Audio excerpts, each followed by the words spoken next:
Mommy, bye bye. Daddy, bye bye. In 9 months' time, we will come visiting with a boy and girl. Anna Bejima. Adada. Good morning and welcome to the Discourse. You're listening to the Discourse with me, Esther Alade, and I'm here with you until 10 a.m. this morning. Thank you to Daniel for going through the headline news with me. He's very, very sad in regards to what's happened in Nigeria. If anyone knows any news or can call in to let me know of anything, anyone listening in Nigeria, please do let us know, and I hope everyone's family is safe. It looked really, really, really bad. But yes, this is the Discourse, the social and political and cultural talk show on ABN Radio, which is London's Afropolitan station. And as I said, I'm here with you on the Discourse until 10 a.m. this morning. And if you want to join the conversation, you can do. You can call me on 0208 670 7300 or 0208 191 7078, or you can send me a voice note or text message to our WhatsApp number, which is 07887 475 940. So that's 07887475940. You can also follow us on our social media platforms. That's Twitter, Facebook, Instagram, and it's ABN Radio UK. So today we're continuing our series on what does it mean to be a woman in the 21st century. And the topic today we're focusing on is health and body image. So as a woman, how do you feel in regards to your body image, in regards to your health? And joining me later on in the studio will be Ollie, who is a health and fitness influencer. Now, Holly has spent most of her life struggling with her weight, and the reality of it, creeped up on her. She was weighing 300 pounds. That's a lot of weight, and it pushed her to make a change in her life. She's now I think like not even half the body size. She's like a lot smaller than that. She's really lost a lot of weight. She's influencing people on how she was able to achieve that. And also joining me would be Tora. Tora is more known for her TV presenting, and she's a presenter on Mnet in Nigeria, a popular show on Mnet on the DSTV platform, which is similar to our Sky platform over here. So she'll be joining me, and I guess as a presenter, what does it feel like to constantly have your image out there? Do you have to look a certain way? So she's going to be talking to me from her perspective, and also a lady called Ijora. Now, Ijora was born in Nigeria but grew up in the UK. Now, she has a very interesting story, a health story that completely changed her life, and she's going to talk to us about the journey that she went through, people's perceptions as well, and what people thought or the advice people were telling her throughout that difficult time. So it's going to be a really, really interesting show. So please do join in, call in, as I said, on 0208 670 7300. And you can also call our WhatsApp number or text me or send me a voice note on 07887 7475940. And if you're too shy, if you're on your way to work, maybe, just send a text. Let me know if you've ever gone through anything in regards to your body image, how you feel, anything to do with health, and just in general, being a woman in the 21st century. What do you feel? And as an older woman, do you think it's changed? And I think what I love the most actually is I met a group of women last weekend who were 50 plus but looked 10 years younger. They looked amazing, and yes, black does not crack. And I was just like, wow, you guys, how do you do this? How do you keep this up? And they're like, they feel like 25, 27. It's really all about the mindset, how you feel inside. And when they were younger, they thought 50 or 40 was really, really old. They felt like when you get to that age, you start wearing your Marks and Spencer clothing, looking a bit drabby. Well, I shouldn't say that if anyone wears Marks and Spencer clothing. But they're really funky in their style. They were just inspiring women. So yeah, let's talk. Give me a call. Join the conversation this morning. What does it feel like to be a woman in the 21st century? And you're listening to The Discourse with me, Esther Alade.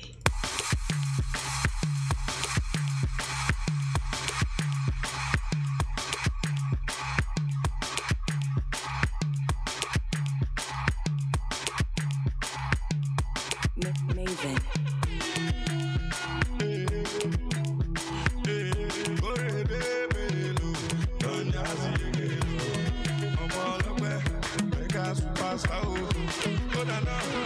I don't get a lot, God you win. And I don't pay my rent, God you win. They be one for my hand, but God you win. They be one keep my joy, but God you win. I say anything and do not God you win. No, not God you win. No, not God you win, no. Anything and do not God you win. No, not God you win. No, not God you win, no. I don't change my name to God you win. I no more, I don't buy more to God you win. They say my market no go sell, but God you win. And then me say I no go blue, but God you win. Them my brother, make them try their luck, my God go win. No, my God go win. No, my Lord go win, no. Anything I do, not God go win. No, not God go win. No, not God go win, no. As you don't pass exam, now God you win. And then be say you no go pass, for God you win. You wake up, see today last song, now God you win. Robbers they rob, they no see you win. God you win. They no see you, my sister. Oh yeah, better pass. God you win. No, now God you win. No, now God you win. Everything I do, now God you win. No, now God you win. No, now God you win. No. As now your wedding day, now God you win. And you don't say where you do fine, but God you win. See we go pop champagne today, God you win. And we go there dance, cause God you win. Oh, anything you win, now God you win. And if you win election, my brother, God you win. Like if you win the contract, my friend, now God you win. And if you check the countdown, my brother, God you win. And if your market sell, now God you win. No, now God you win. No, now God you win. No. Anything I do, now God you win. No, now God you win. No, now God you win. No. Why you no go dance? Now God you win. No, now God you win. No, now God you win. No. Anything I do, now God you win. No, now God you win. No, now God you win. No. God you win.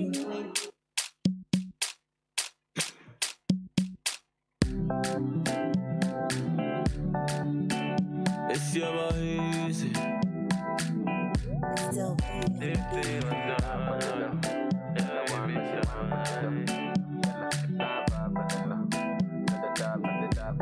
You see your body, man. This your love. It dey like a petition. It dey make man dey fly. And that's why when I do for road, it be you dey my mind. Well, if you say you go live with me, voila, you go make her dey die. I go feel to die. But I dey mad over you, baby girl. I go cry over you. Where then they make a fight over you, baby. I make a fight over you, baby. Say I dey mad over you. If you leave, I go cry over you. Where then they make a fight over you, baby. Make a fight over you, baby. Oh, baby girl, you body. Tell the way you whine. They mad over you now. They mad over you now. Girl, you are my woman, my superwoman. They mad over you now. They mad over you now. Die for the love. Girl, I want me, she want for the love. Die for the love. Girl, I want for the die for the love. Die for the love. Girl, I want me, she want for the love. Girl, die for the love. ABN Radio. London! London's premier Afropolitan station. This is ABN Radio, projecting rich African culture through the power of radio.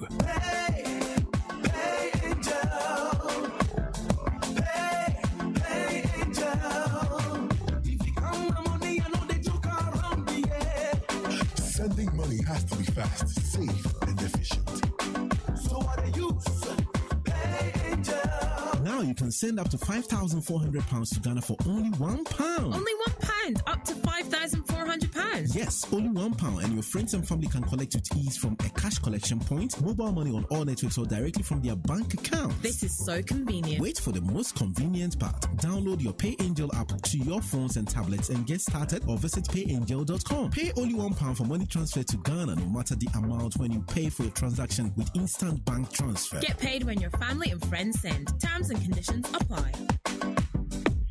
Visit payangel.com for details. Pay Angel, truly an angel. Authorized and regulated by the Financial Conduct Authority. ABN Radio, London's premier Afropolitan station.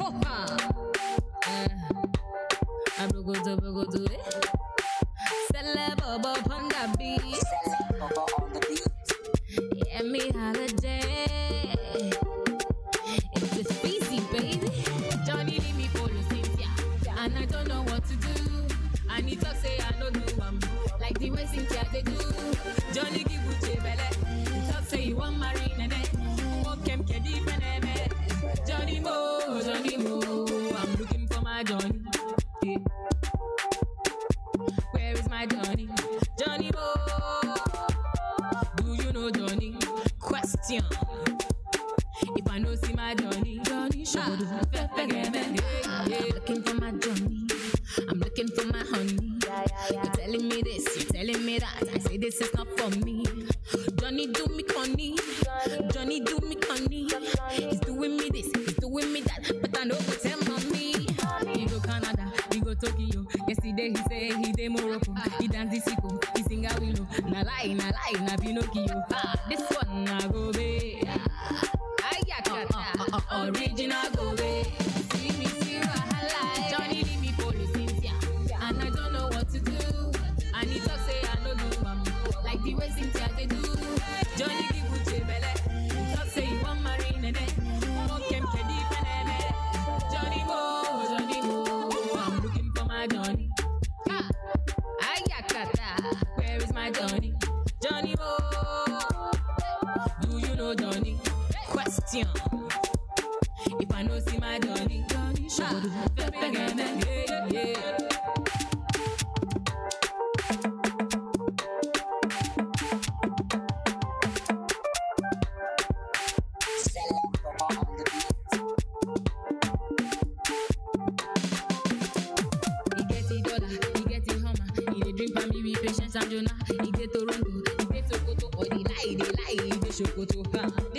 I go yeah. Original go be. Johnny leave me for the Cynthia, and I don't know what to do. I need to say I no do like the way Cynthia they do. Johnny give you belly. Talk say you want marine and then kem kedi peneme. Johnny Mo, I'm looking for my Johnny. Where is my Johnny? Johnny Mo, do you know Johnny? Question. If I know see my Johnny, Yesterday he say he dey Morocco, he dance the sicko. Na lie, na Pinocchio. So good. Ayakata, original go be. See me, see wahala. Johnny leave me for the Cynthia, and I don't know what to do. I need to say I no do like the way Cynthia they do. Johnny give you belly. Talk say you want marine and then kem kedi peneme. Johnny Mo, I'm looking for my Johnny. Where is my Johnny? Johnny Mo, do you know Johnny? Question. If I know see my Johnny,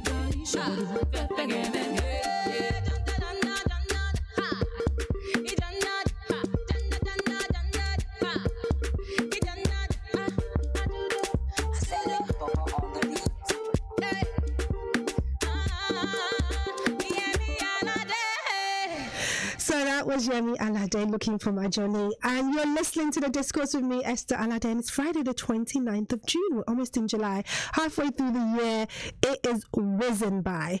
And yes, you can join me until 10 a.m. this morning. You can call in on 0208 670 7300 or 0208 191 7078. Or you can send a text or WhatsApp voice note to 07887 475 947. I had to catch my breath there.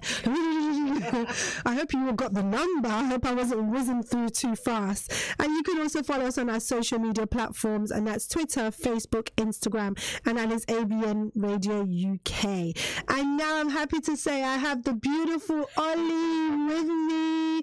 Oh my gosh, Ollie, I haven't seen. We were saying I haven't seen you since a couple of years. I'm trying to think now. It definitely is about at least a year and a half, if not longer. A year and a half? Yeah. Okay. I think so. And you've gone smaller. I don't know about that. You've gone smaller. But I'm now proud to say, you are a health and fitness influencer. I was about to say instructor. I might be putting something into you there. Yeah, that's influencer. And I read earlier on that you were having to struggle with your weight for many years, and you were 300 pounds. We're trying to figure out how much 300 pounds was in kilos. Yes. And I didn't check. Okay, but it was, how much was it in stones? UK metrics is stones anyway. Yeah. So you could say it was probably about... Oh, hold on, I didn't have your mic on. Let's start again. Oh, yeah, go on. So UK metrics is done in stones. So you'd probably say I was close to 19 stones at my highest weight. And that's probably my highest weight that I know of. Okay, that I know checked. Of. Yeah, that's that I actually checked. Okay. Oh, wow. But, through it all, the ongoing, you've discovered yourself, physically, mentally, spiritually. You found a real passion for nutrition and fitness, and your appearance has changed. But the real transformation has been mental. Absolutely. You said, and you owe it to the fitness. Yeah. And your goal, you say, is to be an example to everyday woman who is trying to find themselves. I want to show them how I can be the best version of them, how they can be the best version of themselves by incorporating fitness into their lives. Love it. I knew you when you were at your biggest.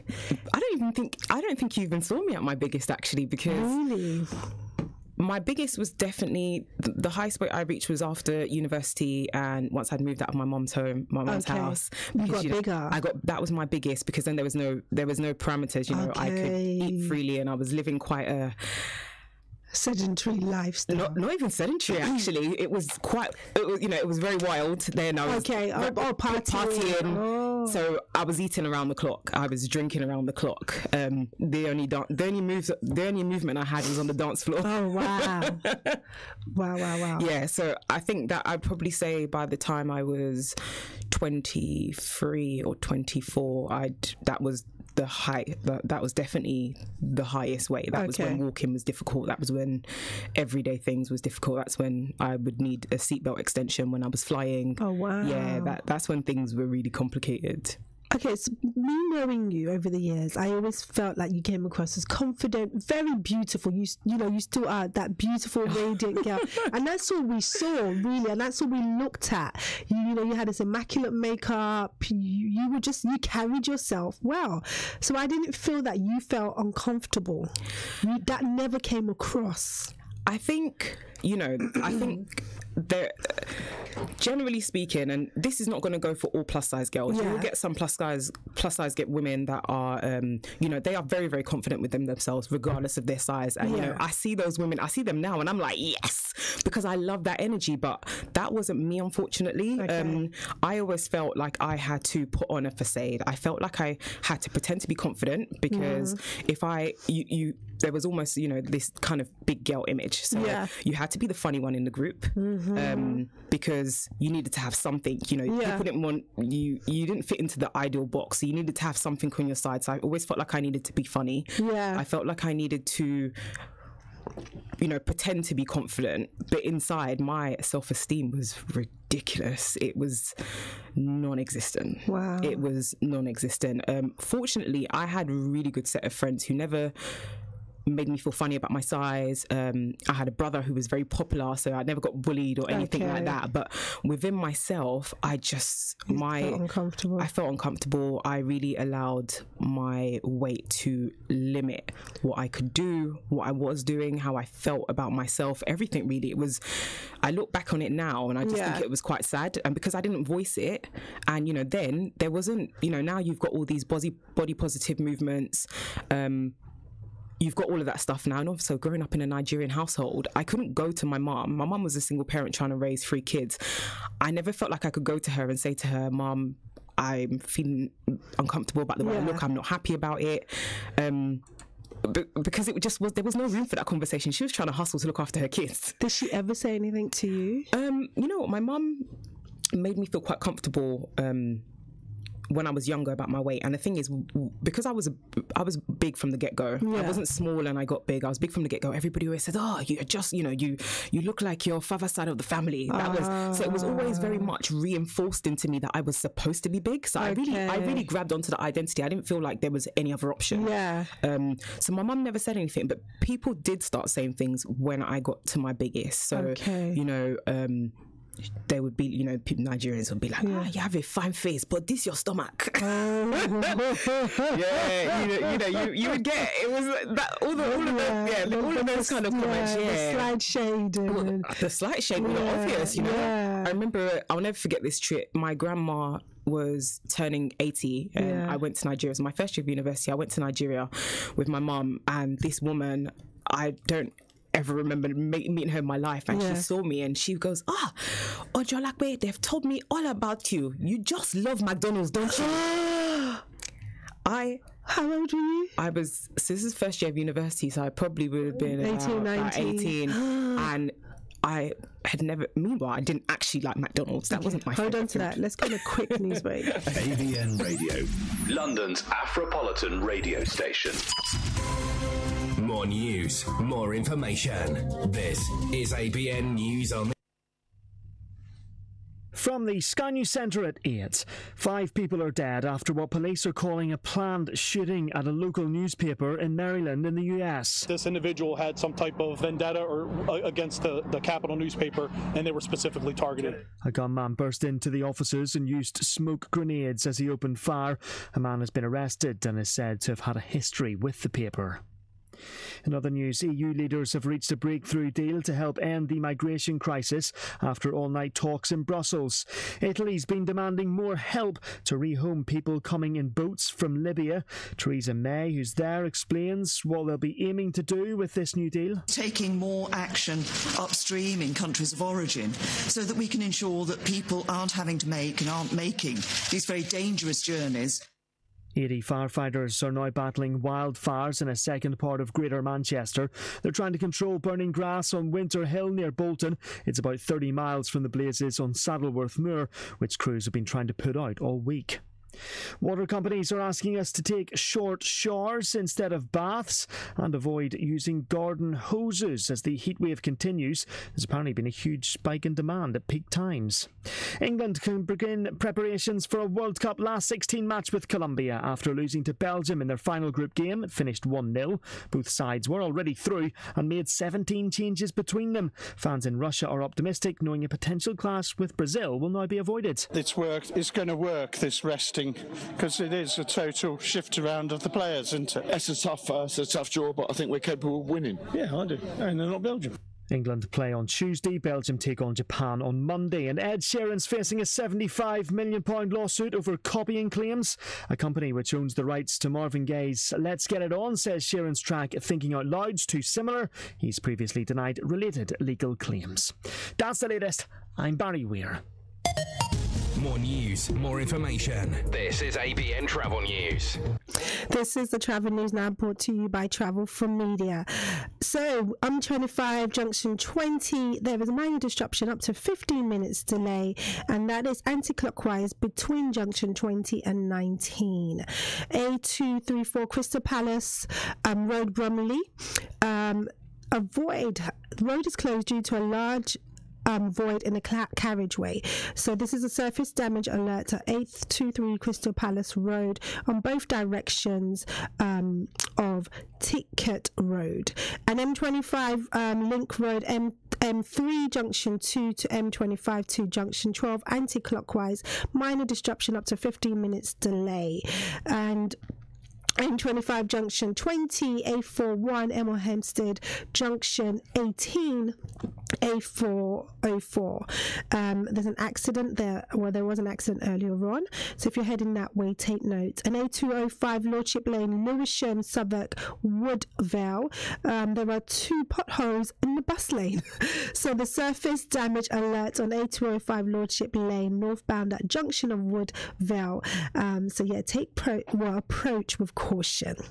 And A100 Tower Hill, Tower Hamlets, that's a broken down vehicle which is blocking 2 of the lanes, and that's northbound on 2 lanes is blocked due to a broken down vehicle. So I think that's it on the roads. And on the rail, reduce service between Heathrow Airport Terminal 2 and 3 and 4 until at least the end of service. And the speed restrictions affect Southwestern Railway services today, and engineering works affecting Great Northern and Thameslink, Southwark and Gatwick Express. And there's a bus replacement trains between London St Pancras International and Stratford International from 9:45 on Saturday tomorrow until 9 on Sunday the 1st of July. So if you're planning on going around to Pancras International or Stratford, then take note. And on the underground, all good services, which is amazing news. So it's all good on that, and that is the travel news brought to you by Travel for Media. And yeah, you're listening to the Discourse with me this morning, Esther, Alade, and I have the lovely Ollie here, who is our fitness and health influencer, and she's talking to me about her story, how she went from 300 pounds to how much do you weigh now? Oh, as of just after Ramadan, I'm pretty sure the Ramadan weight loss is gone now though. I was about 152 pounds. I think that's like 10 stone something maybe. I think. That's pretty good. Yeah, I think so. I mean, to be honest, I'm at a stage now where I focus a lot less on how much I weigh and more about how I feel. Okay. Because what I've realised now from my journey is that even with the weight loss, I have days where I still see myself as that 300 pounds girl. Really? Yeah, absolutely. It's a very mental shift. It's very difficult to explain. And that's why I'm very heavily focused on my page about teaching women to learn to love yourself as you are now. You know, you can still love yourself and be a work in progress. Because what a lot of people think, who have low self-esteem from the way they look, is that they think that as soon as they make that change, they're going to suddenly feel better about themselves. Have that boost confidence. And it doesn't always work like that. So you have to work on that change, that shift mentally first. Okay.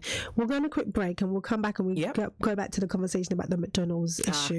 But if you want to join the conversation with me, we're here till 10 a.m. I have other guests coming up later as well. You can call 0208 670 7300 or 0208 191 7078 or our WhatsApp number 07887 475 940. You can also follow us on our social media platforms, which is ABN Radio UK, and that's on Facebook, Instagram and Twitter. Tweet us, let us know what your thoughts are. It was a well-paying job, respectable, wearing a suit and tie every day. But I drank 24/7. Drank on the way to work, drank at work. I never could come to terms with admitting that I had an alcohol problem or a pill problem. I decided to get clean, and so I went to the Narconon program. Not only did I handle my drug addiction, I completely knew how to live life. Call Narconon today at 01435 512 460. 01435 512 460. .com solicitors, solve all your problem. Your legal partner established in 2004. 14 years in the making. UK #1. Professional negligence. Are you unhappy with your barrister, solicitor, accountant, surveyor, or other professionals? .com solicitors have a wide experience in this area of law. .com solicitors have many successful and notable cases. Please contact .com solicitors on 0208 880 9000 or visit our website on www.comsolicitors.com. Your data matters to the NHS. Information about your health and care helps us improve your individual care, plan your local services, and research new treatments. The strict rules about how this data can and cannot be used have been strengthened.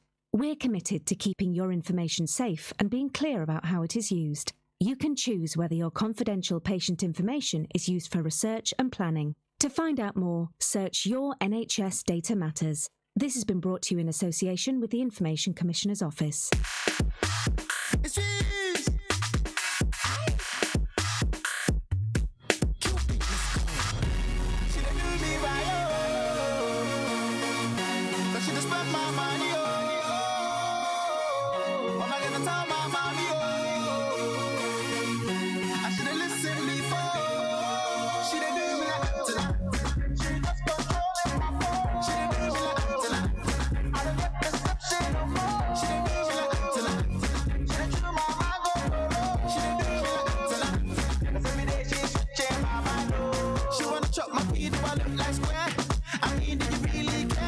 She keep you don't really share.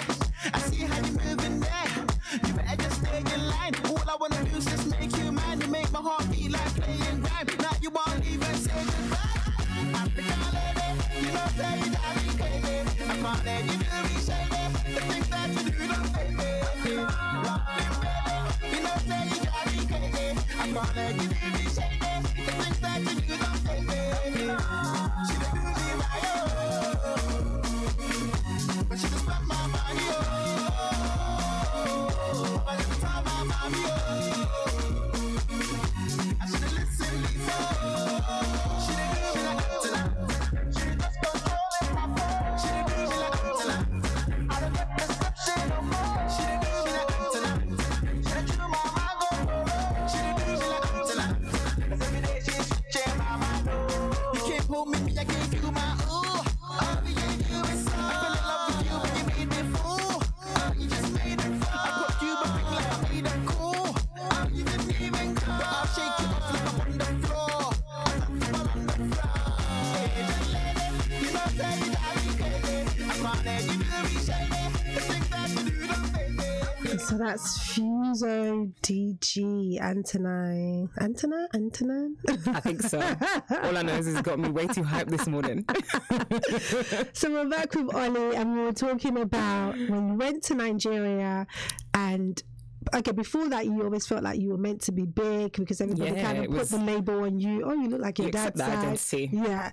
Although you felt uncomfortable within yourself, you didn't know how to tell your mum how you were feeling, and then suddenly you went to Nigeria for your grandmother's 80th, and this woman out of nowhere was like, "Oh, I've been told you like McDonald's." I mean, no, she didn't say I've been told you like McDonald's. She said I can see you like McDonald's, and I was like, you know what? Because it's so, you know, obviously in the UK, I was born and raised in the UK. Everybody's approach in terms of like what they think of you is very much held back. You know, nobody's going to see you on the street and say, "Oh, you're fat," or make comments. They might think it, but nobody says it. But that trip to Nigeria was bizarre because everybody, those that were big themselves, were telling you were big. Oh wow! So that woman made that comment, and then I had one of my cousins, her dad came, and like we call him Big Daddy. Okay. Like, you know how it is in Nigeria, and he was a big daddy. Yeah. And then they came and they were like, they said so and so's dad's waiting for you outside, so go and greet him. So I went outside. I went to Kunle. Kunle, for those who don't know, means like in our Nigerian tradition, you kneel down in curtsy in front of an elder. And I was like, "Oh, hello, uncle," and he goes, "What they have been saying is true." And obviously I'm like, and this, you know, it was we had family come from everywhere, America, London, family I'd never even met before. And he goes, you are so big. And I was like, he goes, no, this is not good, you must go to the gym. And what was funny, because at my first year of university, that was probably my first attempt at trying to go to the gym. It was not serious. I didn't even think anything of it. But my friends that I'd met at university were going to the gym. So at that point, I actually was going to the gym, trying to go to the gym. And when I said I do go to the gym, you say lie, stop lying in front of everybody. And I just wanted to break. Because I was so embarrassed. I even had that trip to Nigeria. I even had a stranger on the beach came to me to offer me diet pills. A stranger. I didn't know her. I never met this person. She came to me to offer me diet pills, and I was like, you know, it was funny because that trip, that was when I realized how British I was, because all these effing and blinding words wanted to come out of my mouth. I basically said no to her, and then she said to me, how dare I say no to her, because her friends and her, they were watching me, and, you know, she goes, you're not standing in the sun properly, look at the way your leg is leaning. What? Yeah, I remember leaving Nigeria that trip and feeling like, wow, like I was almost made to feel like being overweight was like the sin that was, you know, passed on to me the minute I was born. Like that's how they made me feel. It didn't make me want to change at that point. It wasn't enough to make me change. It wasn't enough to make you change. No, I think transformation it can never. Did it make you feel more? Did you ever feel depressed? Did you feel down? And did that make you eat more? It did make me eat more. It made me feel down about myself and just embarrassed. But again, I think that it doesn't actually matter what people say to you. I think until somebody else is ready to transform and change for themselves, then that's when they'll do it. You can make them feel bad, and maybe that will have an effect, but that actually doesn't need to change, because the process of change is so long that it has to, the why has to be from the person, and it can't be because, I don't know, my partner doesn't like my weight. You might try it for a while, but the motivation will ultimately go. It's not sustainable. The why has to be personal. So on the average, how much did you consume, would you say? And did people like really fill up your plate because they see you as a bigger person? Did they automatically just give you more food? Do you know what? It's so strange, because what would happen is that people even now would say, but I don't ever remember you eating that much. And now that I have an understanding on nutrition and calories, I'm like, my God, I was probably eating about 3,000 calories by 12 afternoon. Easily, especially, you know, if you 3,000 easily, especially when I look at when I was my biggest. If I think about the way I was eating, so for give you an example, and I did used to do things like secret eating. So an average day in the morning on the way to work, I would stop by McDonald's or somewhere, and I would get a breakfast and a hot chocolate, and then once I got to work, I would be like, so guys, who's going for breakfast? I would basically pretend like I hadn't had breakfast. Oh, wow. Then we'd go to the cafe, and then I'd get, you know, whatever I wanted to get from the cafe, and I had to have my full fat Coke and Lucozade and hot chocolate in the morning, all three. If I wasn't having all three, I just felt like I couldn't function. So I would have that.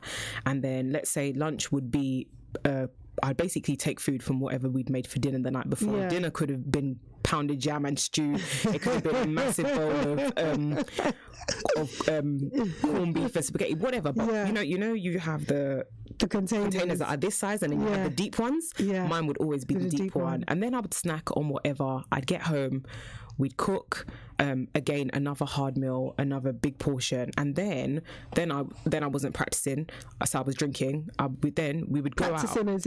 As in I wasn't practicing Islam at that time. Okay. So we'd go out, and then, you know, my cousin who I lived with, we were real party girls. We were out all the time, so we'd go out, and, you know, in the Nigerian community, the men always want to buy you food, and everything's free.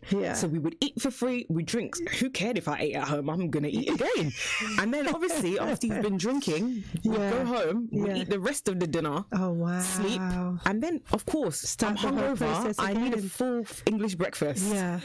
You know, and I never once questioned, because I think in my head, because I wasn't really much of a junk eater, I never really ate a lot of like chocolates and sweets. So you didn't think you were eating on health. You know, but my portions were out of this world, and the amount of food I was consuming, I don't even know. In my head now, it doesn't make sense to me to feel like, you know, wasn't I full?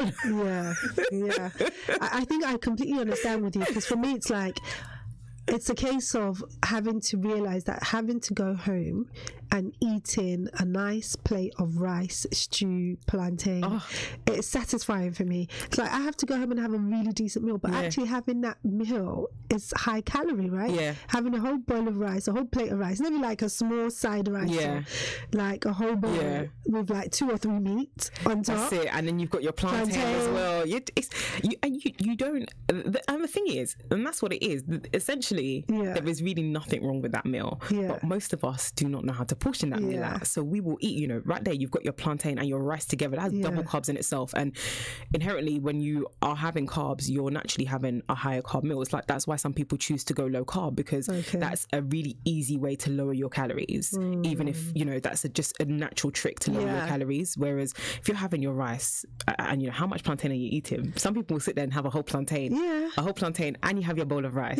That meal in itself is probably about 800 calories or more, and in one sitting, and you haven't accounted for the rest of the day, and you're not moving. So it's very easy to eat a lot, and you don't necessarily know, because people naturally will think, well, people generally will feel, if they're eating a lot of chocolates and donuts and stuff like that, they'll see that as unhealthy. But they don't think so much about the portion side of things when it comes to just your regular day-to-day meals. And I guess the way we've been brought up in a family is that everything I give you, you finish it. This is it. You eat all of that. Exactly. And I've never seen my sister say, "Oh, you should have a handful of rice." Handful of what? Yeah, it's like a whole bowl full of rice with your stew on top. Absolutely. That's your satisfying meal, what you look forward to. The same thing with your efo, your pounded jam. It's a plate full. You finish your food, and I think, it's rude if you don't. It's rude if you don't, and also if you live in a family where it's a struggle, basically. There's no room for food wastage, and I do think, in our culture, feeding is generally a sign of love. It's a sign of affection, and that's how it's always associated. And to be able to give you a full plate is like, I've done well, I'm looking after this child. Especially when you've got plenty meat on there. That's like, hooked me up. You look forward to going to that certain auntie's house. Definitely. It's going to make that, that amala for you with all sorts of assorted meat, be it tongue, be it cow foot, whatever. It's true. It's true. Shaki, try. Yeah, I mean, you're going to get hungry. I'm telling you. I'm like, Okay, so let's take it back to you. So that was what then happened. So, but that still did not trigger, in terms of you having to lose weight. So when did it trigger for you? When did it dawn on you that, okay, because you were finding it difficult to move around, but then your body image, in terms of body image, did you ever feel conscious, or did you feel you were okay? All the time I felt conscious. Okay. I hate, now you've got so many the range of clothes for plus size women is amazing. I mean, sometimes I'm on ASOS Curve and I'm like, yo, I want that dress, and they don't have it in the other section. It's only in ASOS Curve, or when you look on Boohoo. But then the only stores I had was Evans and Dorothy Perkins, and even then you could only get the good stuff in like a size 28 or size 26 if you went to the West End stores. And it was very limited, so it was quite hard to dress nice. And also, my crew of girls are like stunning. I had a really beautiful crew of girls, and I was short, I was overweight, and I didn't even feel hot myself, so it was tough. But I never saw it in you. But you couldn't. I always felt like that needed to be my guard. I needed to put up my guard and buy that, and that was one of the reasons why I used to drink a lot. So drinking for me was my confidence. So that put you in a different zone as well. Put me in a different zone. If I had a drink, I could forget that I was big. I could pretend that I was confident for that period of time, and then I could escape from maybe not getting male attention, because then if I was drunk, I never used to feel like I had to be bothered. It was fine. I'd had a drink. Did it ever bother you? Did you feel like your friends are getting spoken to? They always. It was getting chirps. I always felt like, it's funny because now I don't see it that way, but then I always felt like I would get the bottom of the barrel guys. So I would always get guys who had a fetish for bigger girls, or I would get guys that just were not on my level, and I would always feel like I needed to accept them because of my weight. But now that I'm older and wiser. Yeah. I never had to accept those guys because of my weight. I was accepting them because I had low self-esteem. Yeah. You know, so it was never even about my weight. It was about me. It was the value I'd placed on myself. And unfortunately, I'd allowed my size to determine my self-worth at that period of time. That's a lot of mental stuff to go through. Yeah, definitely. So how did it all trigger? So it was creeping up all on you. 300 pounds, your biggest size. Your trip to Nigeria, you came back. Carried on eating. What's the truth? Yeah, that auntie, I'm gonna go to McDonald's. I'm still gonna go to McDonald's. I was hurt when she made those comments, and I can't lie, that Nigerian trip did bruise me. But I carried. Listen, I was not turning down those rates. That plate of puff. I was still eating. You found it difficult to move around. But this is it. But this is the difficulty of when somebody has accepted an identity, and I think this is where the damage comes. When somebody has accepted an identity, it almost doesn't matter how bad things get or how hard things get, because you think that is you, and you think that that's the only way you can be. So somebody who is maybe perhaps in debt, if they think that is all their life is going to be, and that's how they life is, that you almost don't try to change, because you feel you've already told yourself no matter what you do, you can't change. And that's what it is. So it's that. So I would, just walking up the road. So then we lived in Catford, and I remember where we lived in Catford, it was still quite a way away from my house, and it's so crazy because now it's a journey that I would never wait for a bus for, but even in the snow. And I remember it was the 185 bus, and that bus used to take so long, sometimes 20 minutes. I could not do that walk, and I couldn't even think about doing that walk, and I would stand there in the snow, and the buses will come, some will be full, and I would just have to wait. But the idea of me even moving, because I knew then, my thighs would rub, everything would just hurt, you'd be out of breath. I just couldn't do it, and I don't think it even dawned on me that actually, Ollie, you can change, you are allowed to change. It just didn't dawn on me. But then I always put my weight loss journey into 2 phases, and phase 1 was actually from a friend of mine. So out of my group of friends, there was another friend of mine who also was struggling with her weight. Now, she carried it quite differently because she was 6'1", beautiful girl, and I remember we hadn't seen her for a couple of months, and she came to my house, and I'll never forget this day because I buzzed her in, and I was going to throw out a bag of rubbish, and she was coming up the stairs, and I was walking down the stairs, and when you look over the banister, and I just thought, something's different here. I couldn't figure out what it was, but I just knew something was different about her. So anyway, we got talking, and she was like, I've lost a bit of weight. And the minute she said she'd lost a bit of weight, so I said, I never really thought I ate a lot of food there. But I always felt like she ate a lot of food, because she could eat an entire tray of Krispy Kremes. Wow. Yes, she was a machine. So I thought to myself, okay, wait, if she can do this, then surely I can do it. It's seeing is believing. And she hadn't lost a lot of weight at that point, but just seeing that small change in somebody that was relatable to me, very relatable in that we had the same struggles, and I felt like her struggles were maybe, it wasn't, but in my head I thought she ate more. So this had to encourage me. So, by the time she'd left my house that day, she had me convinced that I could do this.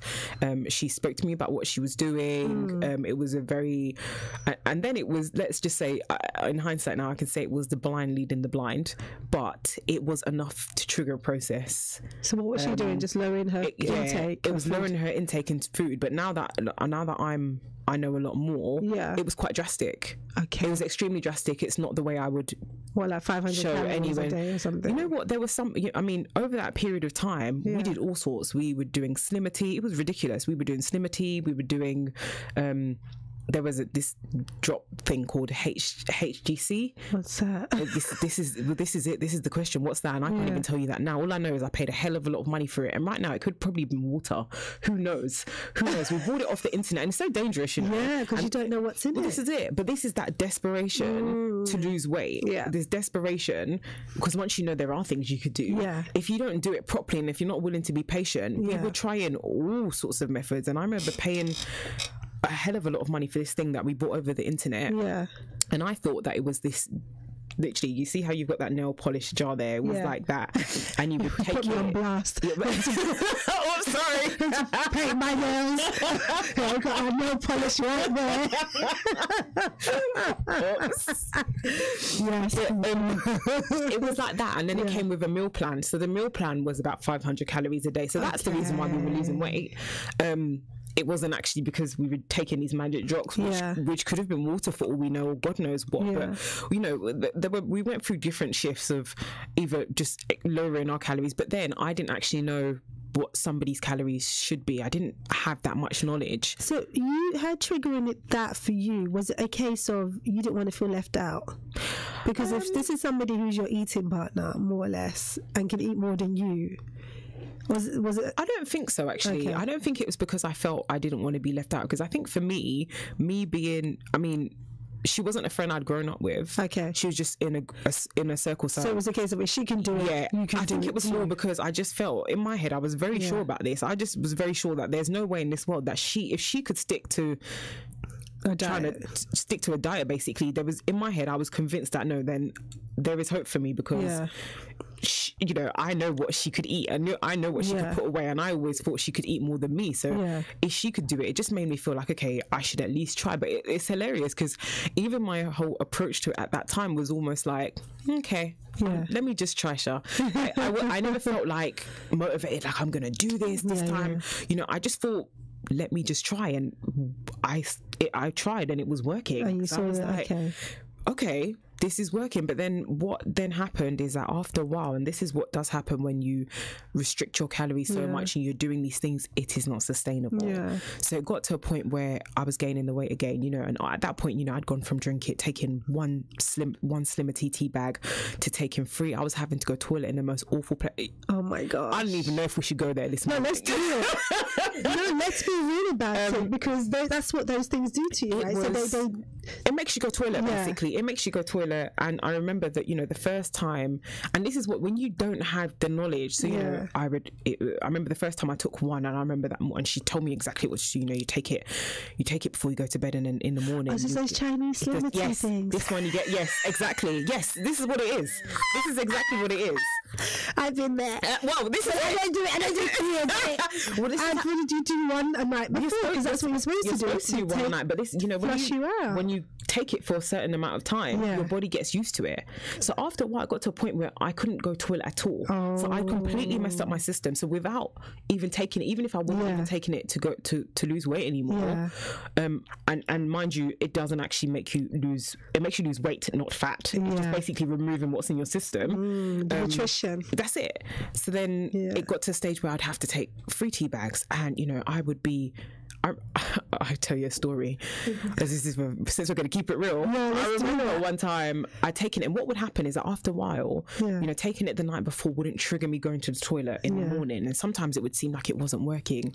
And I'll never forget this day. So, you know, Steam Bar. Yes. Right. So one night we were going to Steam Bar, right? And I'd taken it the night before. It didn't all day, nothing happened. Oh no. And I just remember us going to Steam Bar this night, and I remember in the cab journey, my belly started it was rumbling, and I was thinking, oh my god, what's gonna happen? Am I gonna need to go to the toilet? Maybe I could hold it for the rest of the night. Anyway, by the time the cab got there, I needed to go. And anybody who's taken Slimity knows what that needs to go like. It's like diarrhea on crack. Basically, I apologize. The morning, I hope nobody's eating their breakfast. I'm sorry. But it's basically that, you know. And when I got there, the women, all the girls were in the toilet doing makeup. So, and they were in that toilet. It wasn't the main club toilet. It was the one in the foyer bit, right? Okay. So all the women, I was like, I couldn't go there. They will know it was me. It's going to be noisy as hell. I'm going to destroy this place. So I basically, I peeped the men's toilet. I thought no one was in the men's toilet. No. So I went, I destroyed that place. God forgive me. If that guy's listening now, it was you. It was me. I'm sorry. I was misguided. So you went to the men's. I went to the men's, destroyed it, and then I still thought I was alone. And it wasn't until I opened the cubicle door, and I just this man was staring at me in awe because I looked fine as hell. But he'd heard what had happened, and he met me just.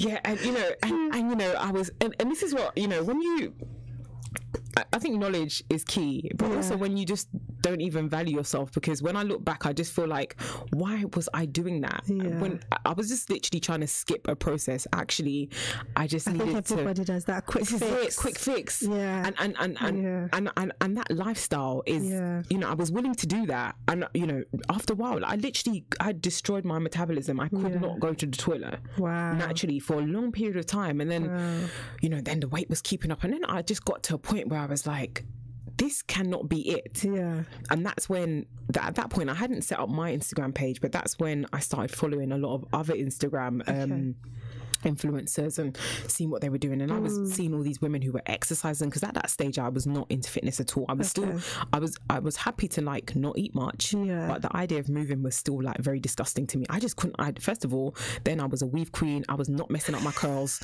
Hell no, it just wasn't happening. You know, I don't want to mess up my curls. I'd spent a long time getting those bendy rollers in. No, you know, if Priscilla's listening. Yeah, no, exactly.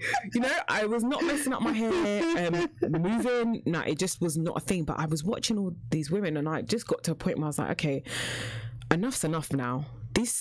I want to be able to basically feel good, lose weight properly, because then at that point I'd now crept up again. So I probably put on about 30 pounds or more, probably about 40 pounds. So I was just depressed again, because I was like, I felt like at that stage I was doing everything that was drastic. So how down, what was your lowest weight then?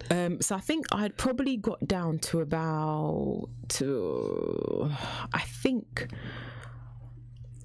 I can't remember the weight, but I think I'd got down to about 180 pounds, I think. But I know I was probably about a size 16 plus at this point. Okay. And I think I'd got down to a 14, but then gone back up to a 16, 18. Yeah. And I was just yo-yoing, and I just felt to myself, okay, surely this can't be it. This can't be... If I'm going to try and live a healthy lifestyle and keep this weight off, this can't be... What's the next step? 10 Slimity tablets. What am I going to... You know, it just got to a stage where I felt like it was ridiculous. And it made me realise that I needed to take accountability for my own journey. So at that point, I was willing to do my own research and just understand stuff. And I was like, okay, Ollie, you know, you're going to have to start moving more, because all the fitness influencers I was seeing, they were showing that basically it wasn't just food. It wasn't just food. There were other elements of it. You're gonna have to do something. And for me, I believe this is where my journey began. I feel like the first stage was almost like mistakes, a learning lesson, the foundation level lesson, and then it got to a stage where I was like, okay, you're gonna have to make a shift. And the shift actually started through exercise. So I bought a DVD. There was this workout DVD called Black Girls Workout 2. This is my first. Have you done it before? If my niece Toby's listening now, she will, because recently I tried to put it back on. She's like, oh, look at Auntie B doing her Black Girls workout. Toby, don't shade onto the collar. Trying to do my black. I saw that was it in America? I think it was in America when I went to Alade that I got it. And a friend of mine had it, and I shouldn't say this on air. Oh? I'm not going to say it. I know what you're going to say. I got a copy. I somehow got a copy. Yeah. And then it's appeared. Yeah. But it's like, but I haven't stuck to 21 days. What is that all about? 21 days is actually really difficult, actually. And it's funny because I remember buying that DVD and it actually stayed on my kitchen counter in the clear film for at least 7 months. At that time, I had a cousin. She's an optometrist. She works in the Specsavers in Brixton. And she would always pop, that's when I lived in Brixton, she would pop by the house. And the way my flat was, in order to go to the living room, you would walk past the kitchen and she would see it. And she would always say, so you still haven't opened it. And it was that thing. So she got it for you? No, but she could just, every day she'd come to my house, and she would see that it was just sitting there. So what made you get it? So I bought it because I saw another lady on Instagram who she would use it every day, and she would lost a lot of weight. And the girls who actually, I've forgotten, is it Ellen? I've forgotten the mother daughter. Yeah. I've forgotten their names, but I would follow their page on Instagram. And the thing is, I would follow loads of fitness people on Instagram and watch what they would do, but I would never do anything. We can all relate to that. Well, this is it. And I don't know what was I'd had enough. And I think every transformation comes when you've just you've had enough. You're sick and tired. And I don't know what prompted this one, but one day I came home and I was like, I'm just going to do it. And that day I just did it, and I literally remember dying. And it was weird to me because in my head I just had assumed, because I'd lost quite a lot of my weight, that I would find it relatively easily, but actually I died. Like it was really tough. It was tough, and I was embarrassed. I felt sick by myself because I just thought, wow, Ollie, like you can't even do a basic move. Like you're struggling so much, and this is like you've even lost quite a lot of your weight and you're still struggling. I just remember the next day not being able to sit on the toilet properly. Like I just remember, like you know when you first do a workout after ages, you just like and it gets worse the second day. Let's go on a quick break. ABN Radio, home of Afrobeats. Consider that life wasted. Consider the heart ripped out of a family. Consider the potential never realized. Are these the things you consider when you carry a knife? It's not about street cred. It's about staying alive. Drop that knife. Save your life.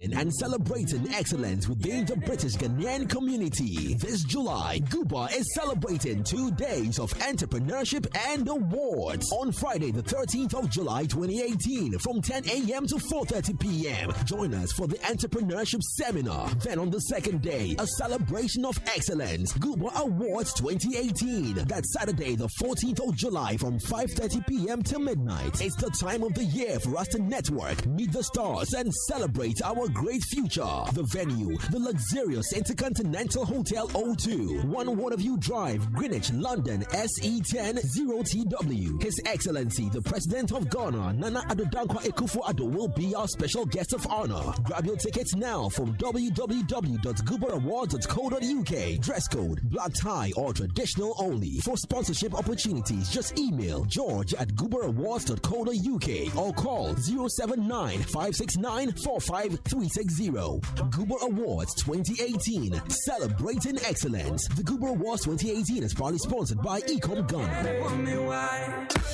Hi, this is Rodney Hines. And I'm Michael. Join us on the Voice of Sports show each and every Saturday on ABN Radio. We'll keep you bang up to date with all the latest football scores, and we'll discuss all the big talking points in the world of sport. So don't forget, join us this Saturday, 4 till 6 on ABN Radio UK. It was a well-paying job, respectable, wearing a suit and tie every day. But I drank 24/7. Drank on the way to work, drank at work. I never could come to terms with admitting that I had an alcohol problem or a pill problem. I decided to get clean, and so I went to the Narconon program. Not only did I handle my drug addiction, I completely knew how to live life. Call Narconon today at 01435 512 460. 01435 512 460. This is ABN Radio, Afrocentric, Cosmopolitan. We are London's Afropolitan station. Welcome back to the Discourse with me, Esther Alade, and we are here until 10 a.m. this morning, and we're talking about what does it mean to be a woman in the 21st century, but focusing on health and body image. And I've had the lovely Ollie sharing her story with me since about 8 this morning, and it's been great. It's been good. She's talking through her process in regards to how she's now become an influencer. So going from £300 to now, what is your weight now? From £300 so it's about £152. Oh yeah, so 10 stones, because we're going with stones. So yeah, she's done really well, and spoken about the triggers and how it's been a journey for her. But before we move on to that, to finalize with Ollie, just got some breaking news. Unfortunately, this is via Joy News, that the former president, Pa Kwesi Amisa Arthur, has died. He's reported to have collapsed at the Air Force gym early this morning and was rushed to 37 Military Hospital, where he was pronounced dead. He was born on April 29th 29th of April 1951, was an economist and an academic and politician. He was the 6th Vice President of Ghana. May he so rest in peace. That's the breaking news from Joy. So my condolences to the family and everybody, and may he rest in perfect peace. So going back to health. So for you, the trigger was that you just wanted to change. And find a way of making it a lifestyle, making it sustainable. I know, and even now I know, because it's been you even when you think you've got it down, you haven't got it down, because my relationship with food is always going to be complicated. But I did need to find a way to make it a lifestyle, and I think that was when essentially everything else started fitting in place, and I realized like, hey, I wanted to start exercising, and understanding how to fuel my body properly. I didn't, I was tired of the shortcuts, because the shortcuts, were basically taking me back to square one. They weren't long term, they weren't sustainable, and I wasn't happy. I wasn't happy, so I knew something, I had to do something, and that's when the fitness side of things came into it. Okay, so because we know it's a challenge to change, right? So mentally, how did you gear yourself up? So after doing that first initial DVD, Black Girls Workout, did you continue with it? Did you push yourself? And how did that feel going through that process? Do you know what? It's so strange. Once I press play, I haven't stopped working out since then. Really? No, I've never. The first Black Girls Workout? Since the first video, I have not stopped working out. And even though the first period was really, really tough, I haven't stopped working out. Essentially, I started off with that DVD, and then I started buying a few other DVDs. So then I bought, I always laugh when I say this, hip hop abs. Hip hop abs, okay. So Sean T, who does Insanity, that was one of his programs. So he had hip hop abs. So I did that, and then I moved on to Insanity. So that the people who do those DVDs are called Beachbody, that company, and I bought a number of their DVDs at the time, and I was just basically working out at home. Then that led to me. I started running Clapham Park. And then running Clapham Park, still do my DVDs. And I moved house. And then I left Brixton, and then I'd moved to South East London. And then when I moved South East London, I continued running for a while. And then I played around with going to the gym. Okay. So then I officially joined the gym. I started doing some classes. And I really enjoyed those. It was nice. It was a way for me to stay accountable. Because I enjoyed the classes. I was meeting new people at the gym as well, and also then I was learning, new ways to exercise. Okay. So that really helped. And then I started getting curious. Okay, what happens in the room that's outside of the classes? Okay. And that's obviously the main gym where the equipment is, and the men are grunting and everyone's just extra sweaty. I was really curious about that. So, I was like, okay, because what was happening is that I was losing weight, but I wasn't actually happy with how I was losing weight. So what was good, it was like I'd found a way, to... Yeah, you found a way to... Sorry. It's okay. I'd found a way to start losing weight, moving more, and then my knowledge about nutrition improved. I was learning what I needed to eat. Why was I eating this? Because, how you eat has such a knock-on effect to how you feel, and I never knew that before. But in terms of like your energy, what you should be eating, that's that kind of true. It has has such a big effect, and that's all the stuff that I was learning, and I was just so curious. And I was reading, building up my knowledge, and then I would watch all these other influences, and I was like, okay, I'm losing the weight, but I'm not feeling how I'm losing. I was losing my curves, my bum was going. Okay. That's when I realized, okay, Ollie, you're doing too much cardio. Okay. And so then I was like really curious about, okay, I want to start lifting weights. What does this mean? Are you going to bulk up? Am I going to bulk up? What do I do, basically? So I got the confidence to go into the main gym section. But even then, I was just softly going on the treadmill, the cardio machines, because the cardio machines are always welcoming. You kind of know what to do. It's very self-explanatory. And that's where you generally see most of the women. But I knew, and through all the research I'd been doing, I was like, as a woman, if I'm going to transform my body, I needed to put some resistance training into my plan. And then what I did is I I was quite broke at that time, so I knew I couldn't afford a personal trainer full time. But so what I did is I spoke to one of the trainers at the gym, and I explained to him, look, I've got a set budget. I just want to know how to lift weights, basically. So he was like, look, okay, let's book 4 sessions, and during those 4 sessions, I'm going to show you what you need to do, what machines you need to use for your upper body, lower body, you know, exactly how to put up a ref screen, how do you know how much weight you should be lifting, what's the right way to lift. And those 4 sessions pretty much transformed. It was a game changer for me. Fantastic. Absolute game changer. And I think that's where I really started building confidence, because up onto that stage I'd always placed my weight loss value and journey on how much less weight I weighed, but actually the lifting weights allowed me to start setting new goals, and focus on a period, because you always go through plateaus when you're losing weight. After a while your body starts resisting, you're not losing weight, and sometimes you start to feel like I need to do more, or it can make you quite depressive, especially when you're just so focused on this is your goal, you need to lose the weight. But when I started lifting weight, actually some days my goals would be around, okay, this is what I want to lift today, and then I noticed that my body was changing. I wasn't starting to look like a man. I was getting my bum back.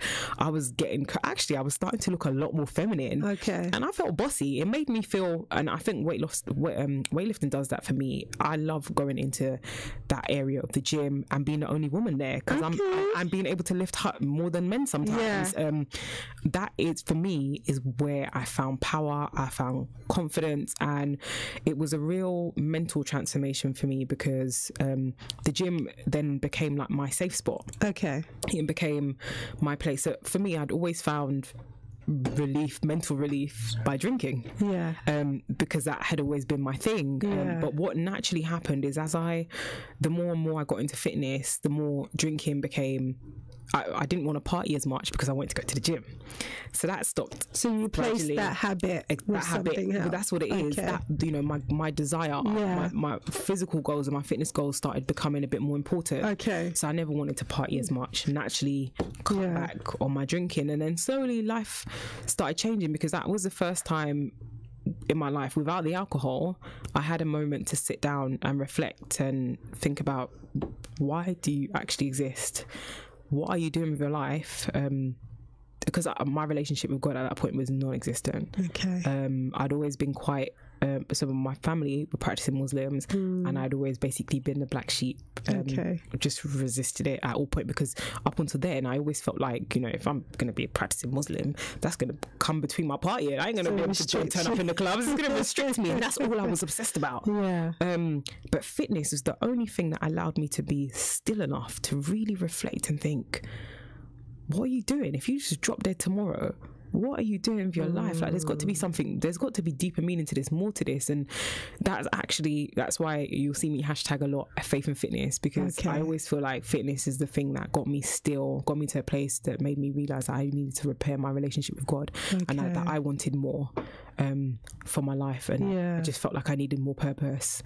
And so then that's how that shift happened. And then so it was like I was going on my fitness journey, then I was trying to change my life in terms of my religion, which then felt like a whole nother journey. And that in itself it's still an ongoing journey, but has been mind-blowing for me, because there was so much change that was needed. And when you're changing in your life like that, it doesn't just affect you, it affects everybody around you. Even when I was losing weight, it had an impact, because at first it was kind of cool, Ollie's losing weight, but then I think people got uncomfortable with how serious I was taking it after a while.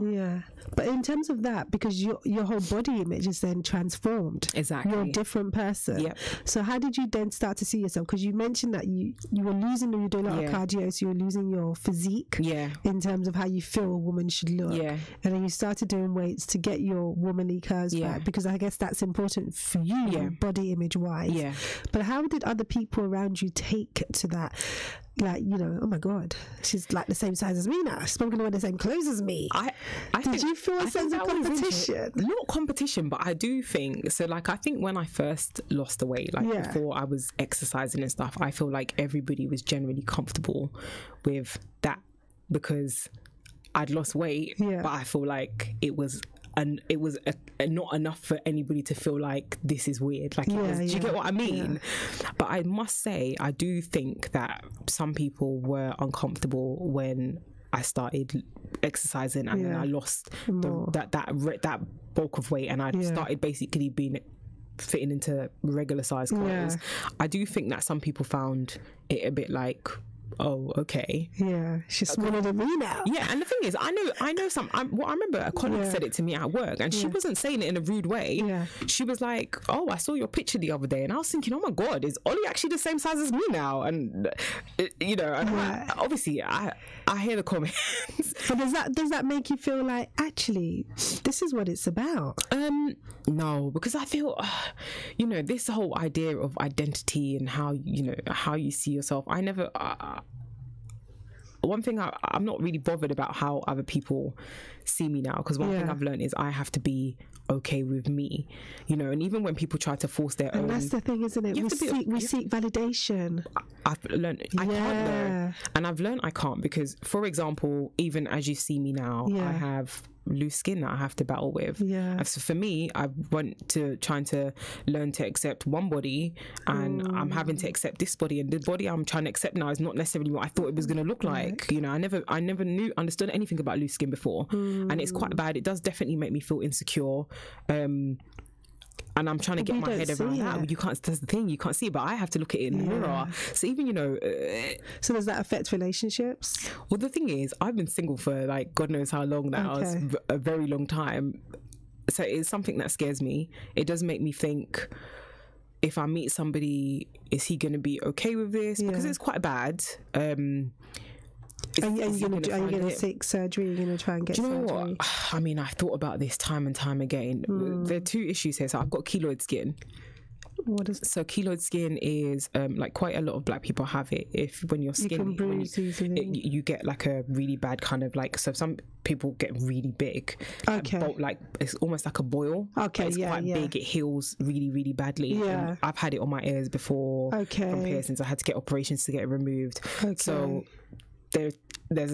I could get rid of the skin and then end up with keloid skin. Oh wow! Or, you know, I don't know if that would happen, but I know that's a possibility. So part of me is trying to learn to love it, because even if I've not had kids yet, if I do meet somebody and I want to have kids, if I do it before, then what happens? You know, there's so many things. So much to consider. Yeah, so much to consider. And for me, it's on my stomach and my breast area. So it's like, would I go and get both done? Why not? The thing is, I don't know. And then there's another part of me that just kind of feels like maybe you have to just learn to love this you as you are. And maybe that's actually more important, because again, I've realized that losing the weight doesn't automatically mean you suddenly start feeling amazing. I actually have more lower body image days now than I did. No way. When I was absolutely. And you'd never see it looking at you. And that's the thing as well. What we portray sometimes, you know, people don't see the inner, the pains and everything else. But that's why I try to be very vocal about it on my page, because I know there are so many women who. It doesn't, because it's the thing, it doesn't matter what size you are, how you look. Every woman at some point wakes up in the morning and looks in themselves in the mirror and is like, I don't like how I look. No. Whether they look amazing to somebody else or not, they will be like, I don't like how I look. And the challenge is where to place that, because the issue, I receive a lot of messages from women. They don't want to take pictures with their kids. Wow. They don't want to take pictures with their kids because they're unhappy about the way they look.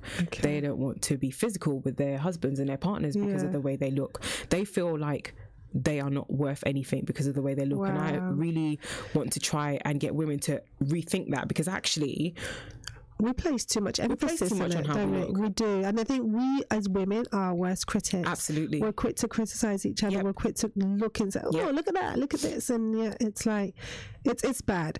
I've got a text here from someone who said, this is all right for me right now.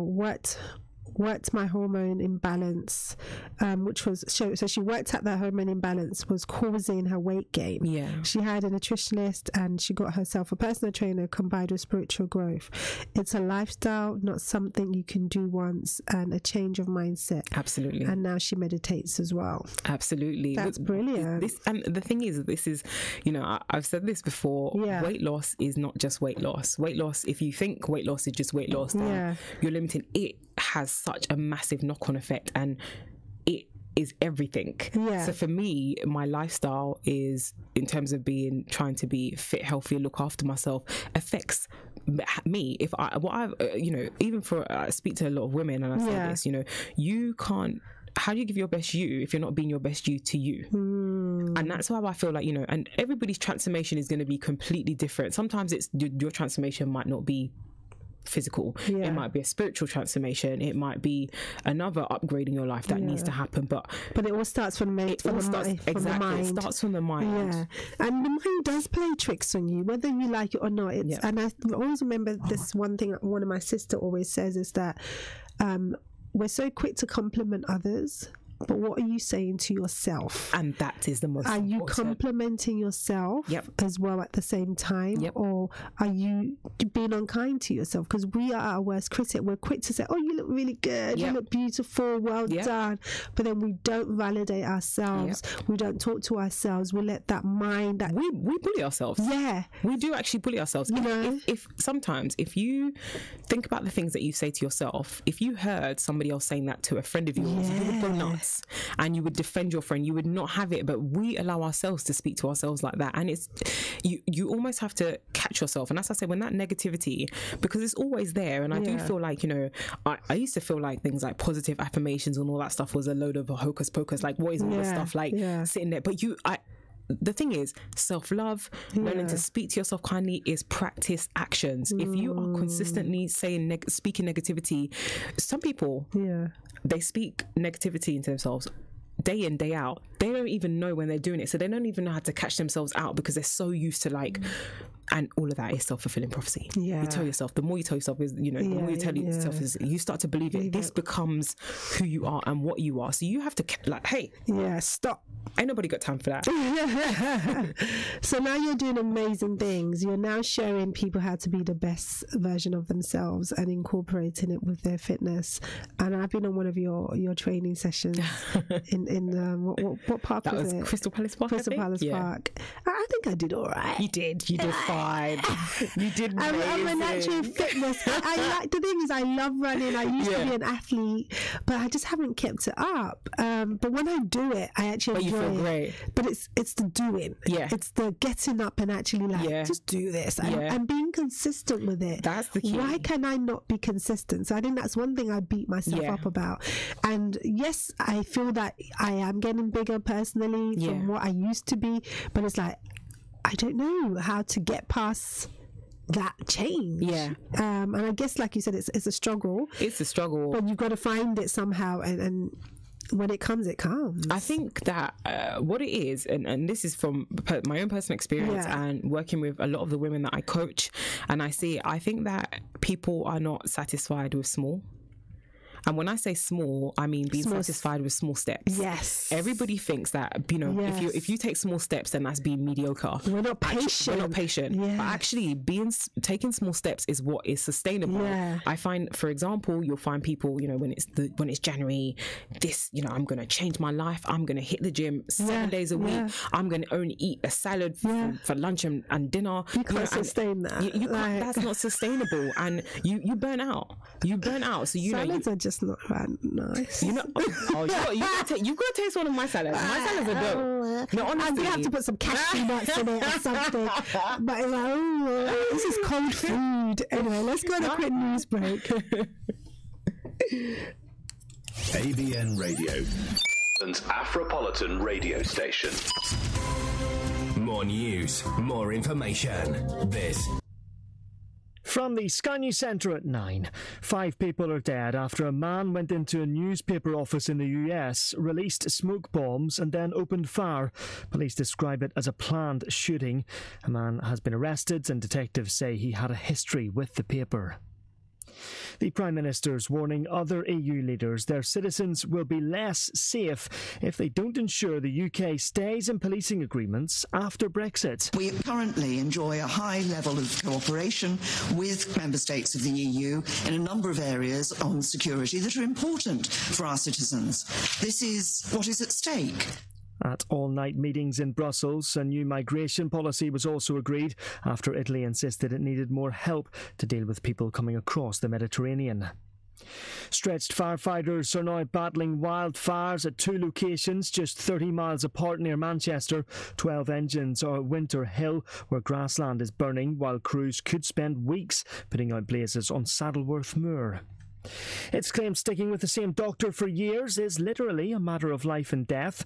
A study says patients who only visit one GP have lower death rates, and it can also lead to fewer hospital admissions. England's 1-0 defeat to Belgium last night set up a last 16 clash with Colombia at the World Cup in Russia. The result meant they finished second in Group G behind the Belgians and avoided a likely meeting with Brazil in the quarter-finals. Former England captain Wayne Rooney thinks Gareth Southgate's side have managed the situation quite well so far. I think that's been a bit of a problem. We've been a bit naive over the previous tournament, and it probably will be better to finish second, so be a bit of an easier route and a more favourable one. So hopefully we can go far, and you never know, maybe win it. And Ed Sheeran's being sued for £75 million over copyright claims. He's being accused of ripping off Marvin Gaye's Let's Get It On for his track Thinking Out Loud. That's the latest. I'm Barry Weir.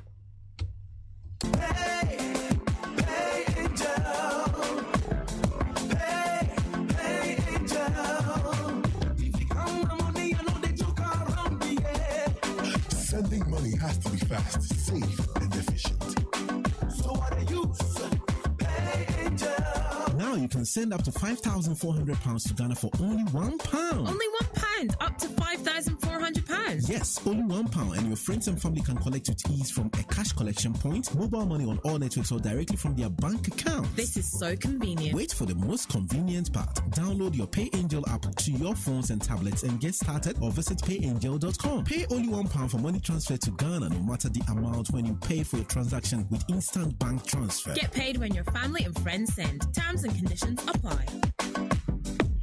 Visit payangel.com for details. Pay Angel, truly an angel. Authorized and regulated by the Financial Conduct Authority. It's one of the most prestigious events in the UK calendar. Our goal, recognizing and celebrating excellence within the British Ghanaian community. This July, Guba is celebrating 2 days of entrepreneurship and awards. On Friday, the 13th of July 2018, from 10 a.m. to 4:30 p.m. Join us for the entrepreneurship seminar. Then on the second day, a celebration of excellence, Guba Awards 2018. That's Saturday the 14th of July from 5:30 p.m. to midnight. It's the time of the year for us to network, meet the stars, and celebrate our great future. The venue, the luxurious Intercontinental Hotel O2, 1 Waterview Drive, Greenwich, London, SE10 0TW. His Excellency, the President of Ghana, Nana Addo Dankwa Akufo-Addo, will be our special guest of honor. Grab your tickets now from www.gubaawards.co.uk. Dress code, black tie or traditional only. For sponsorship opportunities, just email george@gubaawards.co.uk or call 079-569-45360.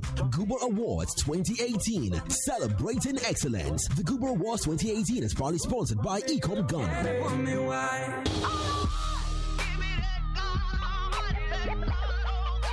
Mixpiration with Bright every Sunday evening from 6 to 8 p.m. is just fun. It's exciting. It's a mix of contemporary R&B and pop gospel music right here on ABN Radio.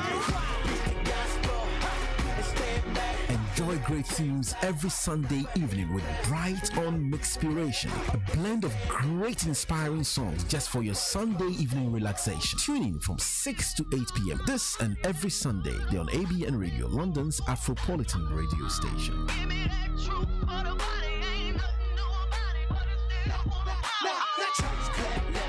Cotton Tree Records and Lifestyle Bids presents the return of the DD Short Show, an Afrobeats festival featuring the best artists Sierra Leone has to offer at the Indigo O2 London on Friday the 10th of August. Doors open at 6 p.m. sharp. Tickets start at £30 and VIP packages available. Come and see the likes of LXG, Emerson, Arkman, Dallas Banton, Alonzo, Silverstone, and many more. Visit ddshortshow.com or call 07917 155 665.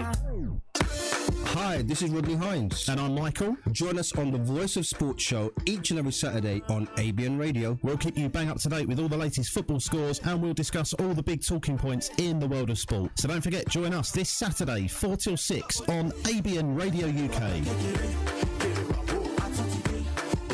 It was a well-paying job, respectable, wearing a suit and tie every day. But I drank 24/7. Drank on the way to work, drank at work. I never could come to terms with admitting that I had an alcohol problem or a pill problem.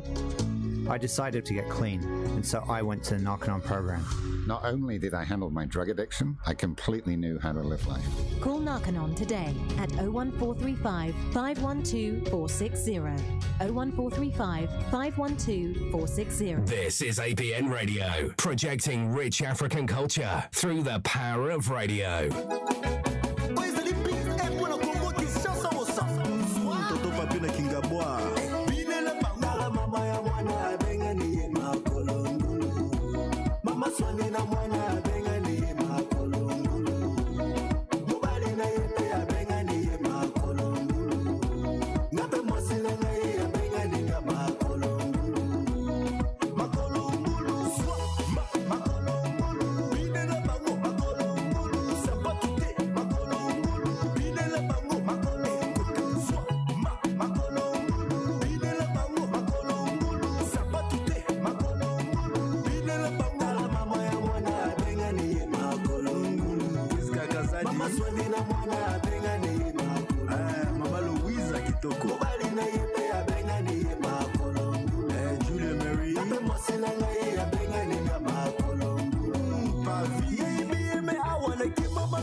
So you're listening to The Discourse with me, Esther Alade, and I'm here with you until 10.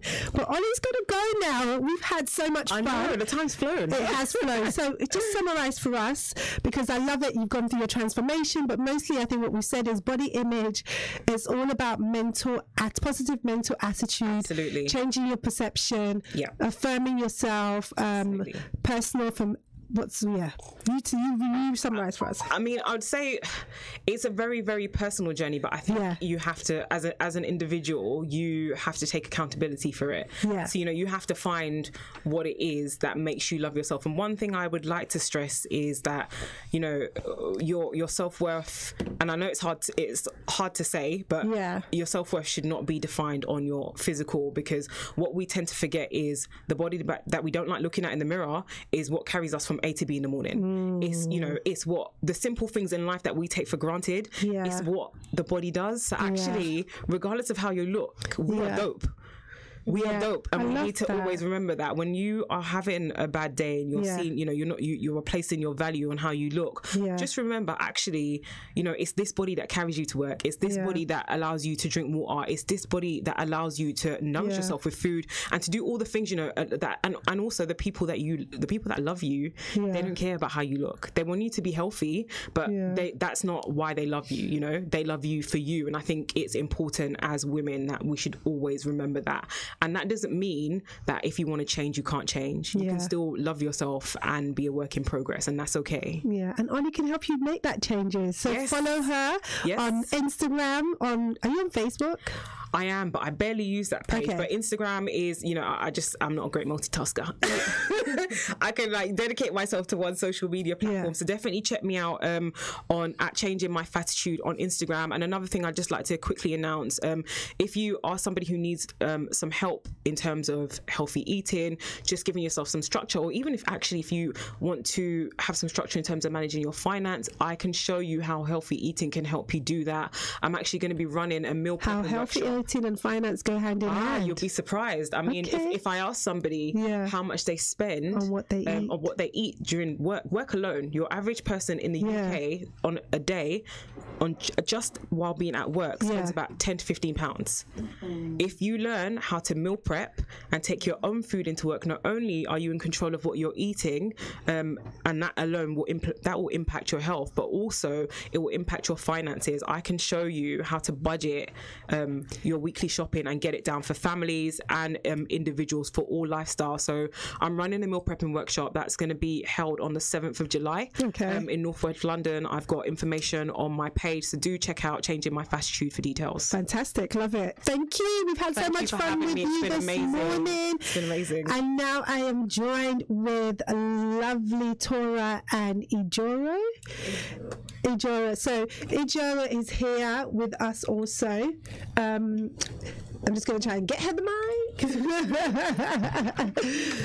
So yeah, it's. Thank you, Ollie. So we're trying to multitask here as we do,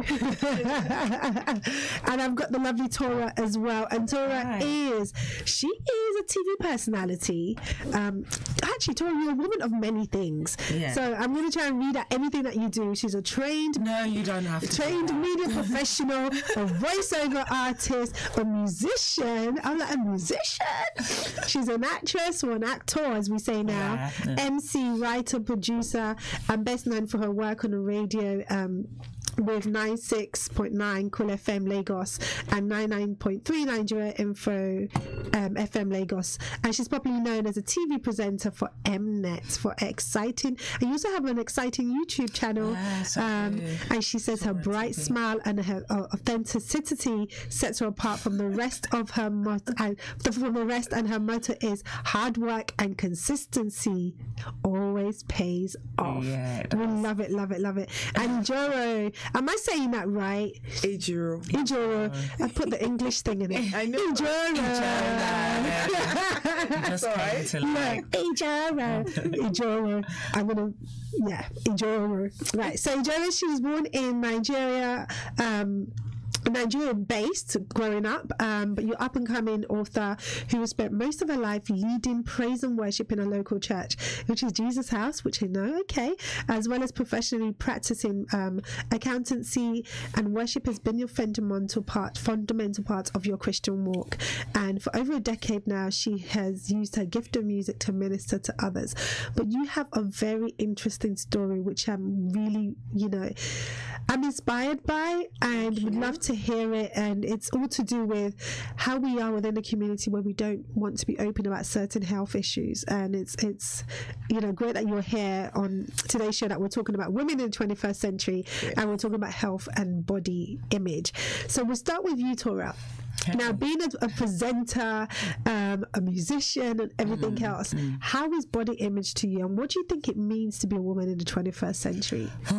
Being a woman in the 21st century is just, it's crazy at the moment. I feel like being a woman in the 21st century is having to balance and sometimes often choose between, career and family. Being a woman in the 21st century, it means having to balance working hard, slaying and praying, you know what I mean, holding down a household, taking care of business, making sure you go to church on a Sunday while looking good Monday to Saturday. Being a woman in the 21st century is having to deal with guys sliding in your DM. But in reality, they wouldn't really necessarily know what to do with you if they had you, And being a woman in the 21st century is about, having to deal with people kind of judging you and labeling you and treating you according to that label without even, talking to you first. Quick judgments. And I definitely believe, I feel like social media single-handedly changed the game in the way that, women value themselves and, look at their self-worth and body image. A lot of women and men as well, but I'm not a man, so I can't speak for men. I'm sure similarities are the same in the emotions, but a lot of people today feel like, you have to be beautiful or skinny like a supermodel in order to be loved, and that's nonsense. You don't. Is it nonsense? It is nonsense, because let me tell you something, Esther. You breathe air, right? Yeah. Why are you breathing air? It's your God-given right.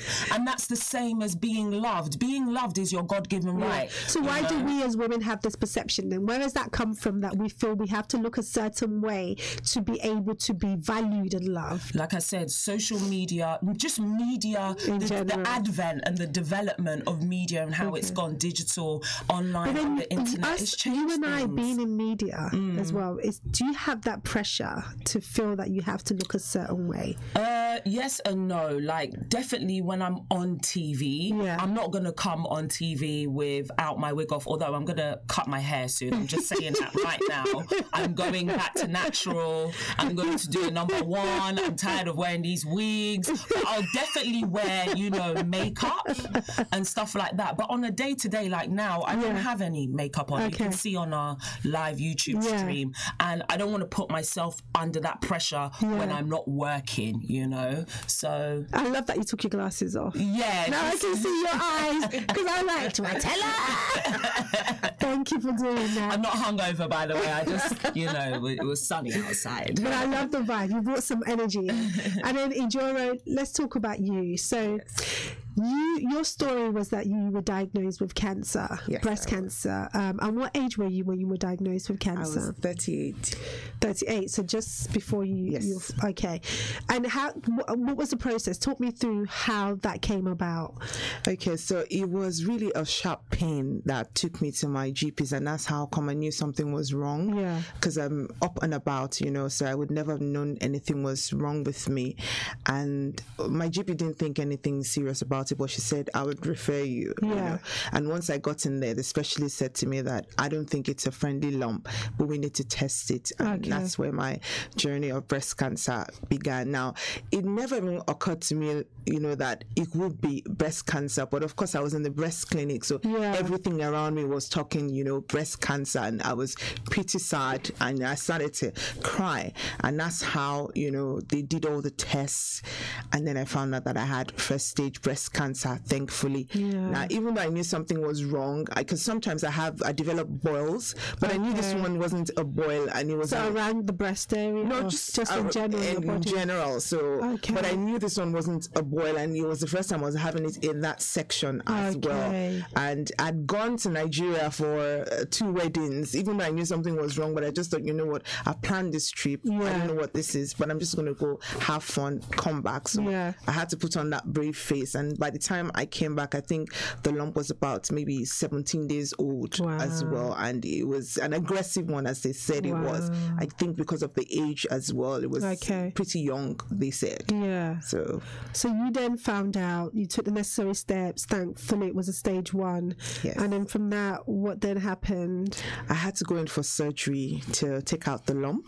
Thankfully, I didn't have to have a mastectomy, which is taking off the breast completely.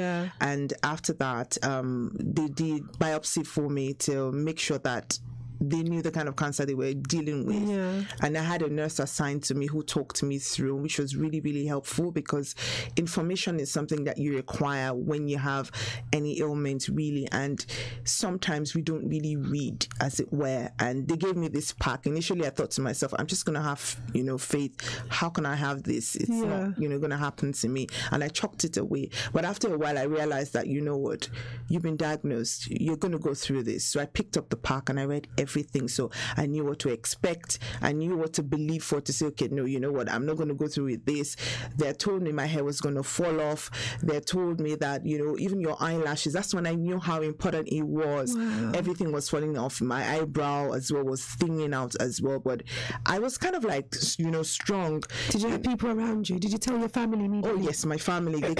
My family immediately knew, and they kept going with, because you need that support. They went with me to all the appointments, and they had my appointment book as well to know exactly when I needed to go in for checkups as well. And I had support from very close friends too as well, because sometimes we shy away from these things. We don't really want to talk about it. And the honest truth is, at the initial stage, you really don't want the world to know, because you want to come to grasp with the reality of what you have, you have at hand, and you want to understand how you're going to journey through it. So for me, initially, I broke down, I cried, I fell apart, and after a while, I, you know, picked myself up, and I thought, okay, what is there to do? What's next to do?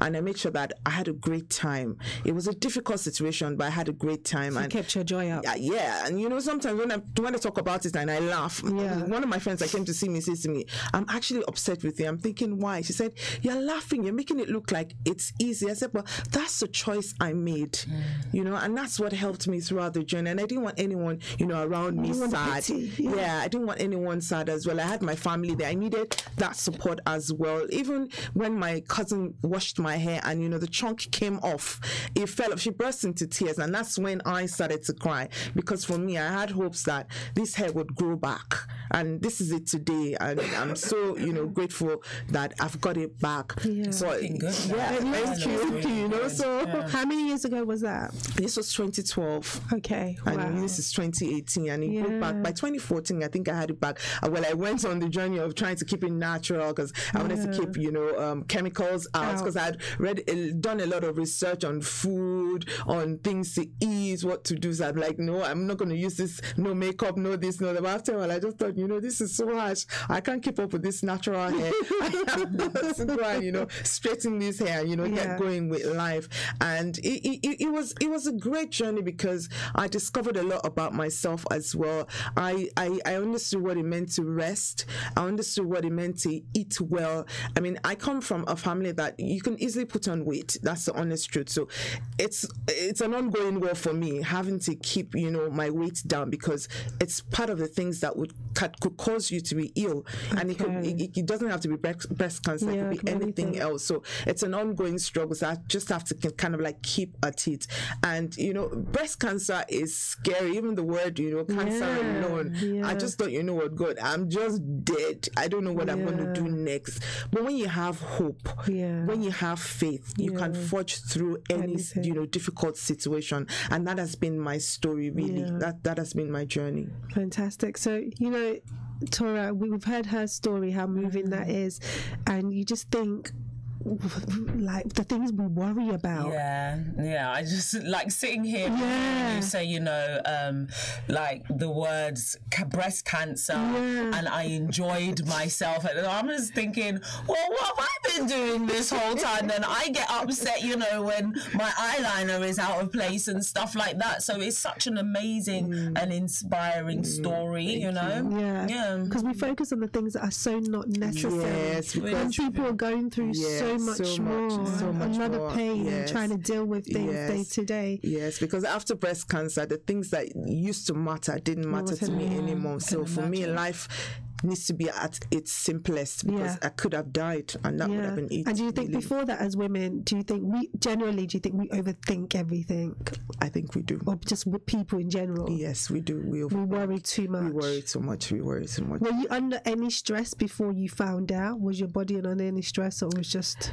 My body wasn't under stress, but I'm up and about, as I said. I'm always busy. I actually didn't know what it meant to rest. And I wasn't eating properly as well, even though they don't really know the real cause of breast cancer. But there are so many other things, you know, to it. Like, I don't drink, but they say excessive alcohol could be part of, you know, the cause of breast cancer, but I don't drink. So it could be excessive fat, and I've always been on the big side. I try, you know, so I kind of like fluctuate, which is not so great as well. I mean, one of my friends said to me, that's not good for the heart as well. When you're slim today, you know, because this year I can count the number of times I've lost weight and I've come back. I'm only in June. June's what I'm trying to say. So it's just the consistency of focusing on what it is that you're supposed to be eating. And you don't have to suffer when you're trying to be slim. Eat right, eat well. Don't go for low fat, go for full fat, but, you know the quantity that you're going for. Be disciplined, basically, you know. So I wouldn't say that I was under stress. I like my job. I work hard. So maybe I just needed to pull back a little bit, you know, about, you know, on life. Really. But I guess it's good because it puts things in perspective for you, or it has put things in perspective. Yes, it has. And the things that we worry about too much is just so unnecessary. And I like the way that you said it's in terms of weight, it's not about physical appearance, it's more to do with health as well. So because we're talking about health today. So it's not only about, I look a certain way, but how do you feel inside, and how's your body reacting to certain things? And that's that one thing I feel I need to be conscious about, because you'll be like, oh, you're fine, you're tall, but actually, no, you know what you should be doing. You know when your body feels different. And it's amazing that even slim people who think they can eat anything, you can't eat anything. You have to be healthy. Your heart needs to beat right. Everything needs to be fine in terms of your kidney. Everything needs to be all right. So we all need to work at it. It has nothing to do with your size, whether you're slim or whether you're on the plump. If you're on the plump side and you do need to lose weight, by all means lose weight. And if you're on the slim side and you need to keep fit, by all means keep fit. It's interesting that you should, mention weight and your insides, because I had a friend who recently had to have her kidney removed. She also had a scare, a tumour scare, and one of the things that she was worried about was, what her insides would be like when they now did the operation, because it was keyhole surgery. So she completely her diet had always been quite good, but she did a lot with her diet in terms of foods, a lot of organic foods.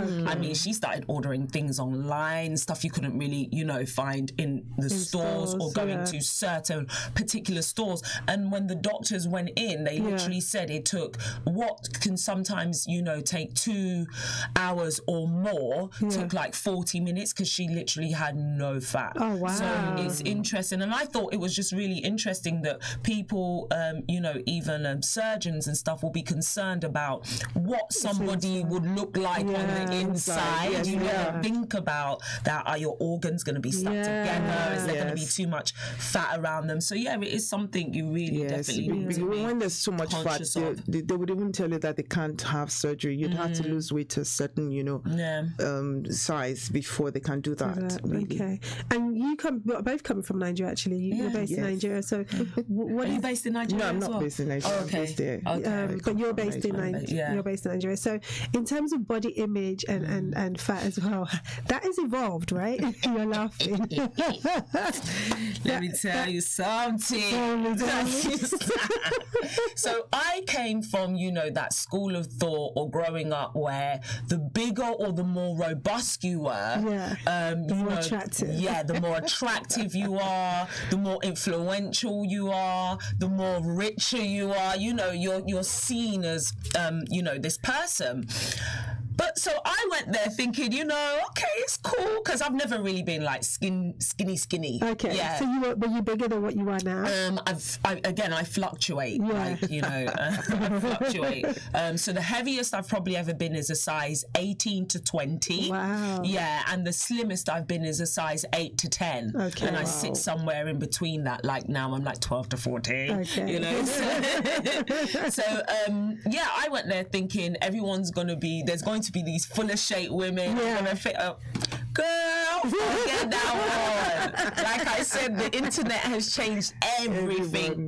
These, especially these young girls now, they're all about being slim, having the flat stomach, the washboard, looking like these Instagram models, basically. People are getting surgery. This Christmas just gone, the amount of girls I saw with the small waist and the big, so it's the times are changing. The times are changing, and the perception of what beautiful actually is. Because when I think back to at least 10 years ago or more, that wasn't the thing. No, it wasn't. It's about you have to look healthy, was the deal. But now everybody wants the Kardashian bump. Even though as Africans, naturally we have that curve. Yes. Everyone's still pushing their body to the extreme. It's not normal. But why is that? Why are we obsessed with that look, and why do we think that's attractive? Because I think it's women telling women. It's that celebrity culture. It's brainwashing, that's what unfortunately, when it boils down to the bare minimum. That's what we've been, and it's funny how you said the last 10 years. That's what we've been subjected to for the past, decade or even more, and this thing dates back before the Kardashians. Even when you look at the Europeans in in the 19th century, what were they doing? They were wearing corsets that were making their waist really slim, and they had that thing on the back that was making their... Where did they get that from? You know? Trying to look like us, no? Exactly. But then we still... my issue is, though, the European standard, though. So like I said, I'm like really... I don't have anything against anyone that relaxes their hair or wears wigs, because I do that. But like I said, I'm starting to feel the pressure, and I'm starting to feel the pressure in my wallet, because hair is expensive. So I'm like, do you know what? Let me just try this natural thing for a while, because but even natural is not cheap. It's not cheap, because it depends on the product you use. And you know, because you need to keep your hair very soft, moist. Very soft. There's got to be moisture, and you have to treat yourself often. Treat your hair often. Wash your hair. It's a lot of hard work. So it's easier to just put the wig on. Well, let's see how it goes. You'll see me with a fro for like 2 weeks, and then I'm done. But then, you know, with the wigs, after a while, your front line starts to chop off. I've said this so many times on the show. Think about the pros and the cons of having the wig on. It depends what wig you have on, because I think the lace front, the ones you stick on, that's what does that to your hair. But if you just put it on, take it off, you got your camera underneath. It's protective style. So supposedly, supposed to be. But I can't. I keep saying this on the show. I can't do the wigs. Okay, you haven't done wigs before? I do have a wig, but when I'm walking on the road, I'm just like, is this thing gonna fall? I'm so self-conscious about it that literally I'm like this, holding my head down and walking, because I'm just so not used to it. So you have your braids now. So which looks really beautiful, by the way. What do you prefer? Do you know, personally, I like it when I have weave. Okay. So when I have a little bit out in the front and I have the short weave, so it looks kind of like my hair and it's a little bit bouncy. I like that look on me. But at the same time, I also love my braids, because I can be versatile with it. And not only that, I can just get up and go. I don't have to think about curling, pressing my hair down. I know. Make it, because I can be so obsessive with it. And I was late everywhere I go. I'm late because I'm trying to press the hair down, make sure it's straight and in place. I can't keep doing this to myself. Well, I try. I just use the wigs once in a while, if I don't have a choice, because I naturally prefer my hair. That's the honest way. And I remember it straight. Yes. I remember many years ago in Nigeria, when I used to have maybe like the weave on fix, it used to itch my scalp a lot. So I just thought, you know, I don't think this thing is really for me. So the only reason why I did stop perming my hair was because I watched a documentary a little while back. Chris Rock, he did the Good Hair documentary, and he kind of like, you know, traced the origins of like weave and stuff like that. And then he even went into a lab with some scientists and looked at the effects of, you know, relaxing your hair. So that was like, you know, one of the reasons why I did stop, because the scientists, they found that, you know, women who had relaxed their hair over a period of time, there was like, you could see a chemical substance within their scalp. Oh wow. So that was kind of, for me, it was, but then we use chemicals in other things as well. So the issue is finding organic products that aren't really gonna, even your skin, you know, the creams and stuff that we're using on our skin.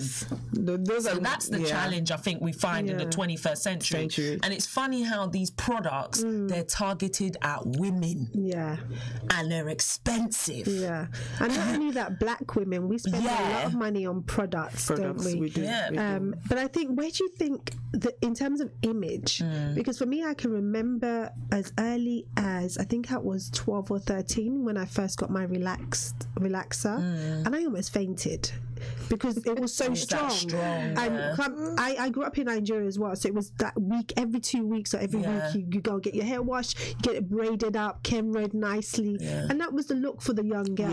But when I came here, I think it was difficult for my sisters to manage my hair because I had really kinky, and that's another thing, we criticize our hair because we don't understand how to look after it. So the easiest thing to do was, let's relax her hair.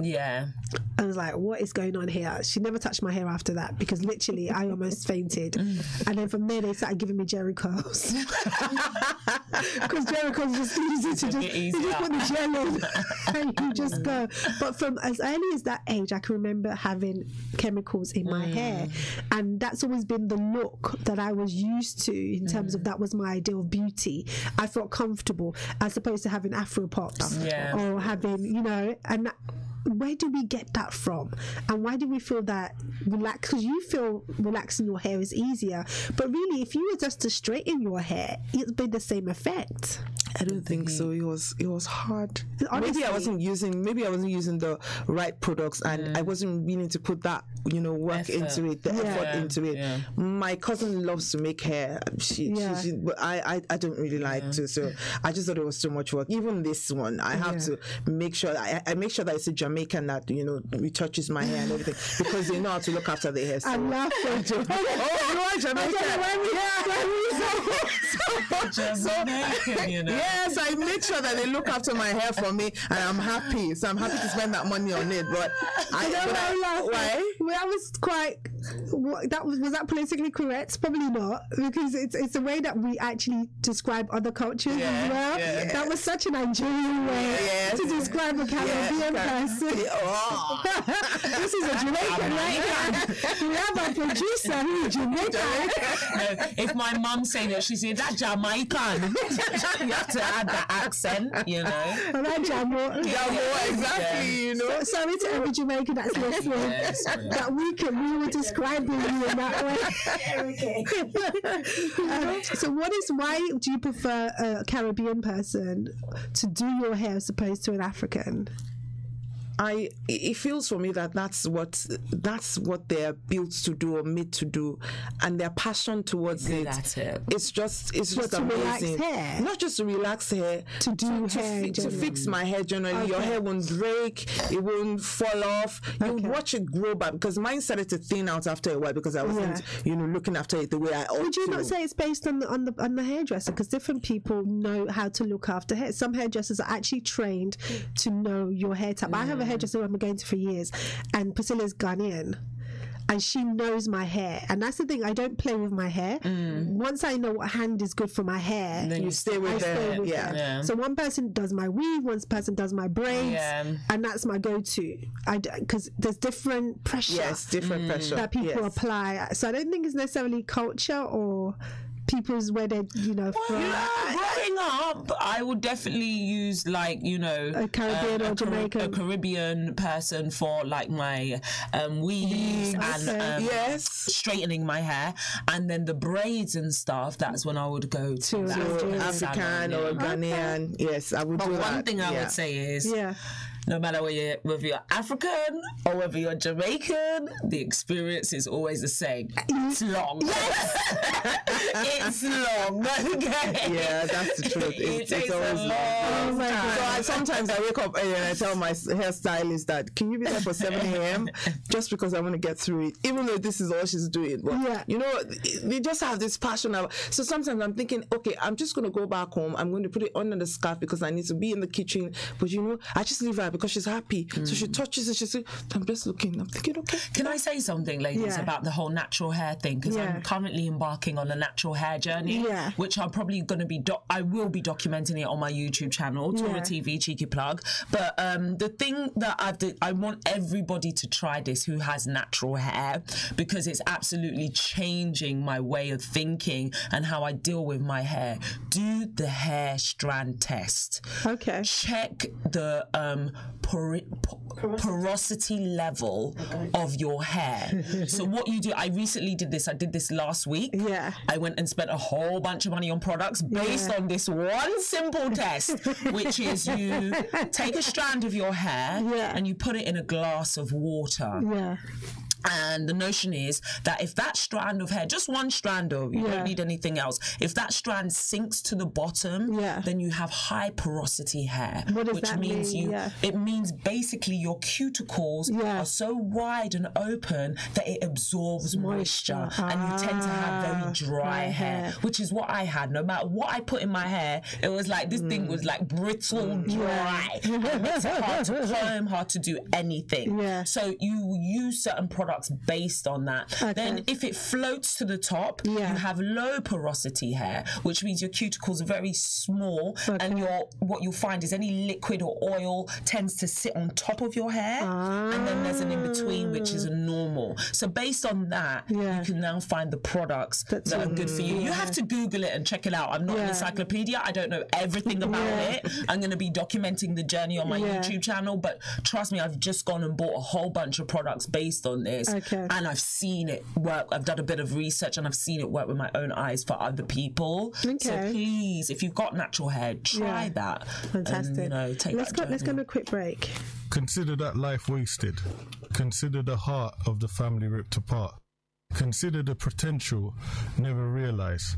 Are these the things you consider when you carry a knife? It's not about street cred or respect. It's about staying alive. Drop that knife and save a life. Quentin Slowly, supporting all family and young people. What do you like for breakfast? Well, it depends what mood I'm in. If I'm happy, I like a little bit of porridge with banana because I'm feeling healthy. If I'm in a... Me, I like a bit of fruit.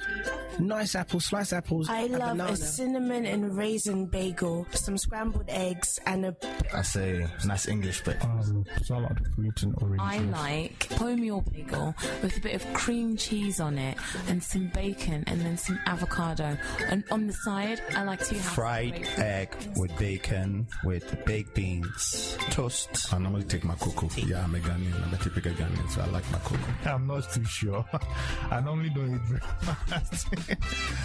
It doesn't matter how you like your breakfast, or you may not like breakfast at all, but you will love the sound of your radio when the breakfast is Afropolitan. Watch out for the new ABN Radio Breakfast Show with Efuadum. ABN Radio, London's Afropolitan radio station. Find those extra cups to fill. They've got an awful lot of coffee in Brazil. The International Praise Center Night of Glory happening the first Friday of every month, beginning Friday the 1st of June, then Friday the 6th of July, and Friday 3rd of August at the International Praise Center, 72 Catherine Road, East Ham, E61EN, from 10 p.m. to 4 a.m. Your host is Apostle Claude Ham Ejapon, ministering Prophet Frank Otre, worship and music by Pastor Sammy and the Praise United Choir. IPC Night of Glory is your night of purpose and possibilities. You are here. They are coming from all over the UK, France, Holland, Germany, Italy, Spain, Belgium, Canada, US, and Ghana. The biggest Ghanaian event this summer. Ghana Party in the Park on Saturday, the 14th of July, 2018 at Trent Park in London.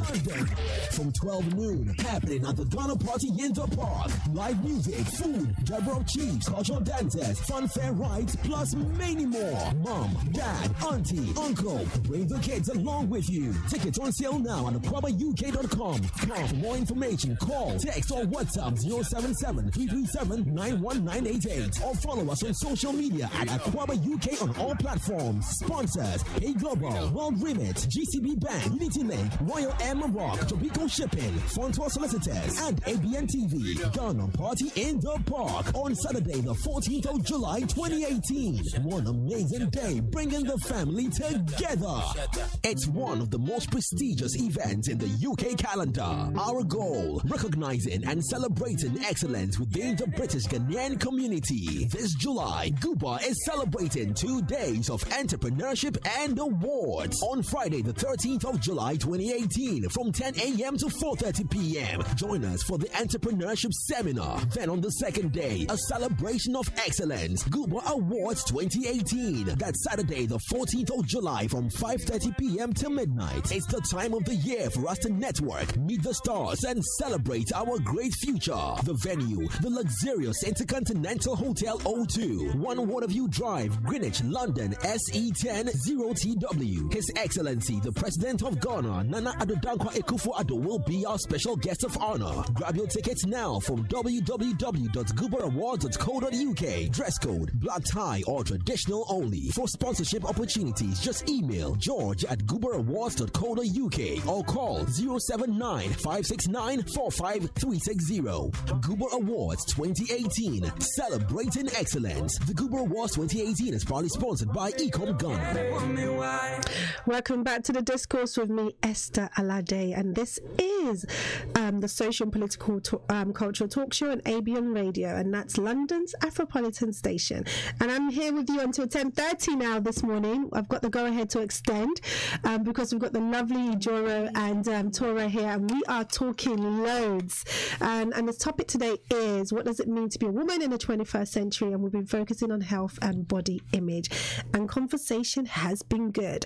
If you want to join us, you can call 0208 670 7300 or 0208 191 7078. You can also send a WhatsApp message to 07887 475 940. You can follow us on our social media platforms, Facebook, Instagram, Twitter, and that's ABN Radio UK. And I've got a few text messages here. One says,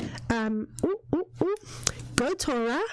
It says, you rock, girl. Natural hair is good if you have wigs, but that's the point of nobody sees. What's the point when nobody sees your hair?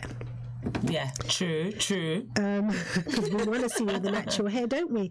And then also, someone said here, it's a lifestyle. So we're talking about hair. It's a lifestyle and not something you can. No, sorry. She's textured her hair right now. It's so much better than relaxing.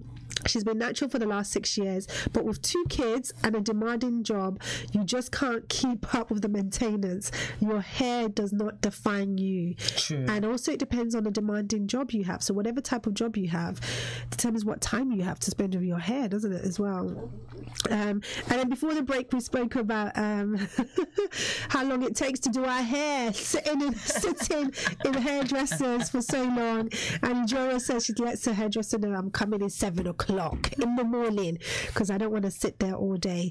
And I love the point you made earlier on that it's having an effect on your purse.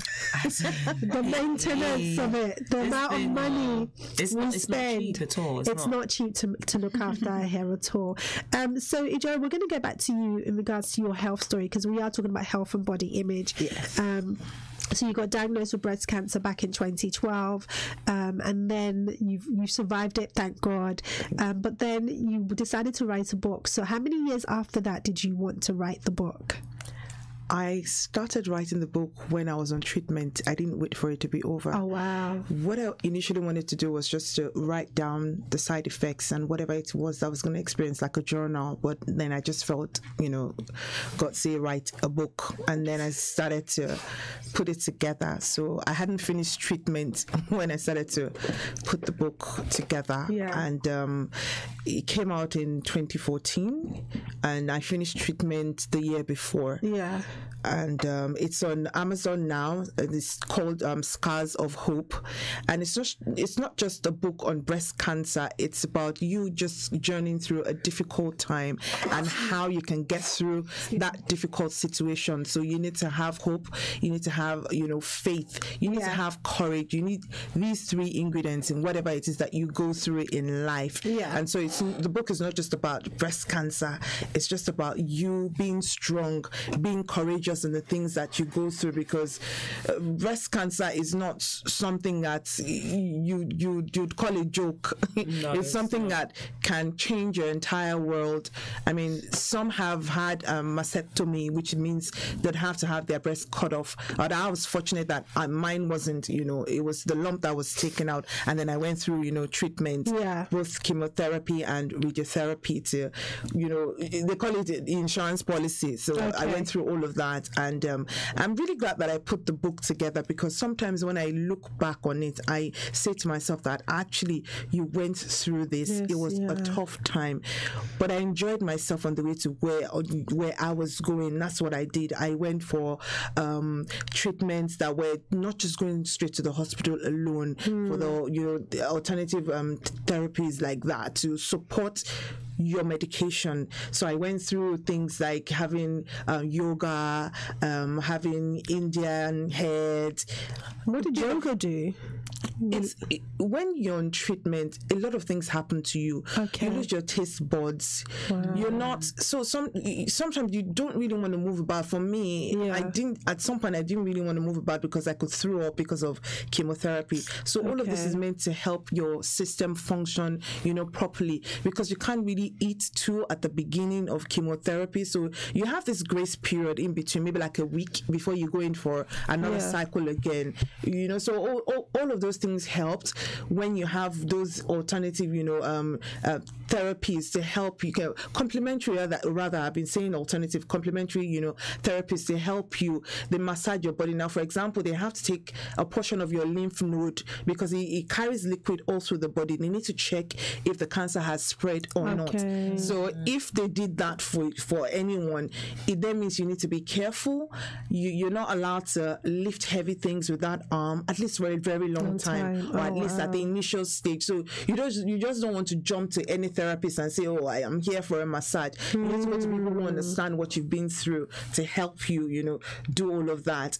I think one of the things I enjoyed on my journey is there's this organization that they give us a special day. They tell us, they ask us what we want to do. You either want to go out maybe to take pictures with your family or lunch. So I wanted a thank you lunch for everyone who had supported me, and they organized that for me. And it made me look back, and I have got pictures and memories of that. I had my hair short, when he pulled off, and I had pictures of when I had this huge gap in my hair, and I was laughing when I took the pictures. And my family couldn't get over me. They asked me a question: "Are you really sure you have breast cancer?" And I said to them, "But you followed me to the doctors, didn't you hear? Weren't you there when I was crying?"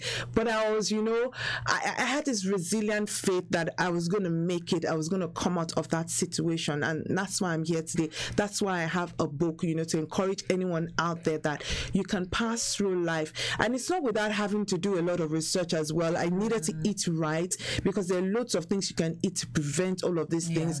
Ginger, when you have that, cinnamon, when you have there's this other one, I can't remember the name, it's onions as well. Those little things that we take lightly, that we don't eat, that we just bypass. All of those things are important to help our system. Very important, and I'm really glad that I wrote that book. I am really, really glad. So you had people telling you not to write the book. Yes, I did. And what did you say to them, and what was your reasoning to say? What did they say to you? Number one, what was their reason to say, don't write this book, don't let people know? Because we're very good in terms of in our culture. From my experience, I don't want to generalize. Where no one needs to know. Yes. Don't tell anybody. Yes. The rug. But you've written a book in regards to helping people. What were people telling you? How were they trying to discourage you? I was told that it would affect me, and the question I asked was, affect you in what way? How? Okay. I was single, so I think that was the main issue. So you were 38. I was 38. I was single, and they were concerned for me that how are you going to get someone to marry you, but sorry. But my thought, this is what I thought. I said, when I didn't have anything, I didn't have a guy, so why would I be concerned that I'm 38 and there's no one coming my way? And of course, just as I finished treatment, I did meet a guy. Well, he's Nigerian, so he's going to think to himself, what am I going to do with someone who's got breast cancer? And as far as I was concerned, he ran away. But it was okay for me, because that just meant that he wasn't meant to be. So I wasn't going to beat myself over, spilled milk or something. I already have breast cancer. What can I do? I didn't choose it. I didn't go looking for it, but it came knocking on my door. But for me, I just thought, what? I'm going to do this because I felt God said to me, write it. And I just thought, God, you're going to be with me on this journey somehow. And by the time I met my man, he just said to me, because I'd spoken to my mentor that, how am I going to do this? What am I going to say? I haven't experienced one person. What am I going to do? She just said, just treat things naturally. You don't have to say everything on the first date, as he said to us, But the funny thing is, it happened on the first date. He was like, so what you like to do? I said, well, I like to sing. I like to write. Oh, you like to write? Oh, what do you like to write? I said, well, I've written a book. I said, what's the book about? I'm like, I had breast cancer. He was thrilled. I was like, you? sitting here looking this way, you've had breast cancer. He was in shock. Wow. So I watched day 1, day 2. I was like, oh God, he didn't run away. He's still here, and he's been an amazing support, on this journey. And even though I have a scar on my breast, because those are the things that you're concerned about, that, what is this thing going to do to me? How is it going to look? I mean, I had one of my nieces, she asked me, said, Auntie, because I was dressing up one night, and she came into the room and she was like, oh, what happened to you? So I said, well, she said, did you hit it on something? I said, yes, just to get out of my back. But those are the things that you're concerned about, that you have. So is it one? Just one. Bigger than the other, or is it the same size? It's just a scar? It's now slightly smaller than the other one, but on a good day, that's how we are built. One hand is longer than the other, one breast will be bigger than the other, another, but it's not so significantly different, from what I have. But that scar is there, and it would always remind me that, look, you had surgery, you went through this, and my man is okay with that. You're married now? Yes, I am. So how many years after that did you meet him?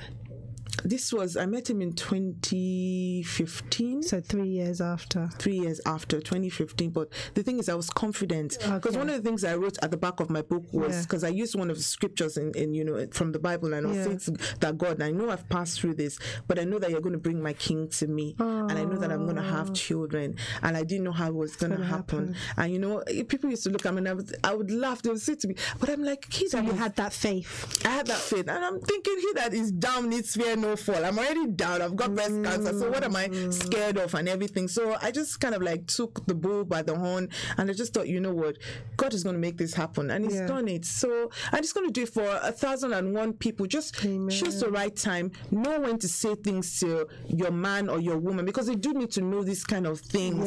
Because now that when you have breast cancer and you go through the treatment, they're going to talk to you about fertility. They're going to tell you that, you can't breastfeed on that particular breast. Those are the things that you need to discuss with them, but you need to choose the right moment and the right time. And even though they told me that the first 5 years after breast cancer that I shouldn't get pregnant, in my heart I was saying to myself that if I get somebody today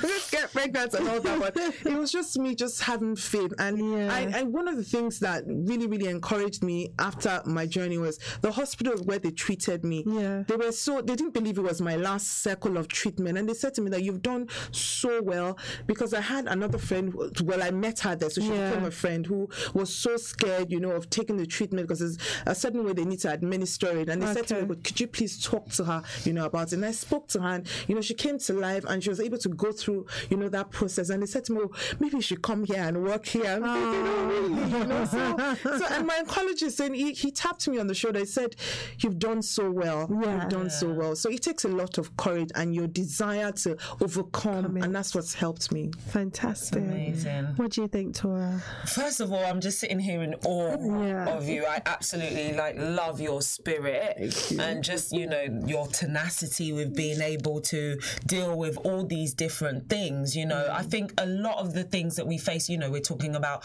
being a woman in the 21st century here, and some of the things we face, especially as Black women, African, let's be more specific, Nigerian women. Remember, I was talking earlier about those stereotypes and those labels. Just by looking at you, this is somebody that was dealing with a life-threatening illness. You almost died, and people are saying to you, a man's not gonna love you if you share your experience. Really?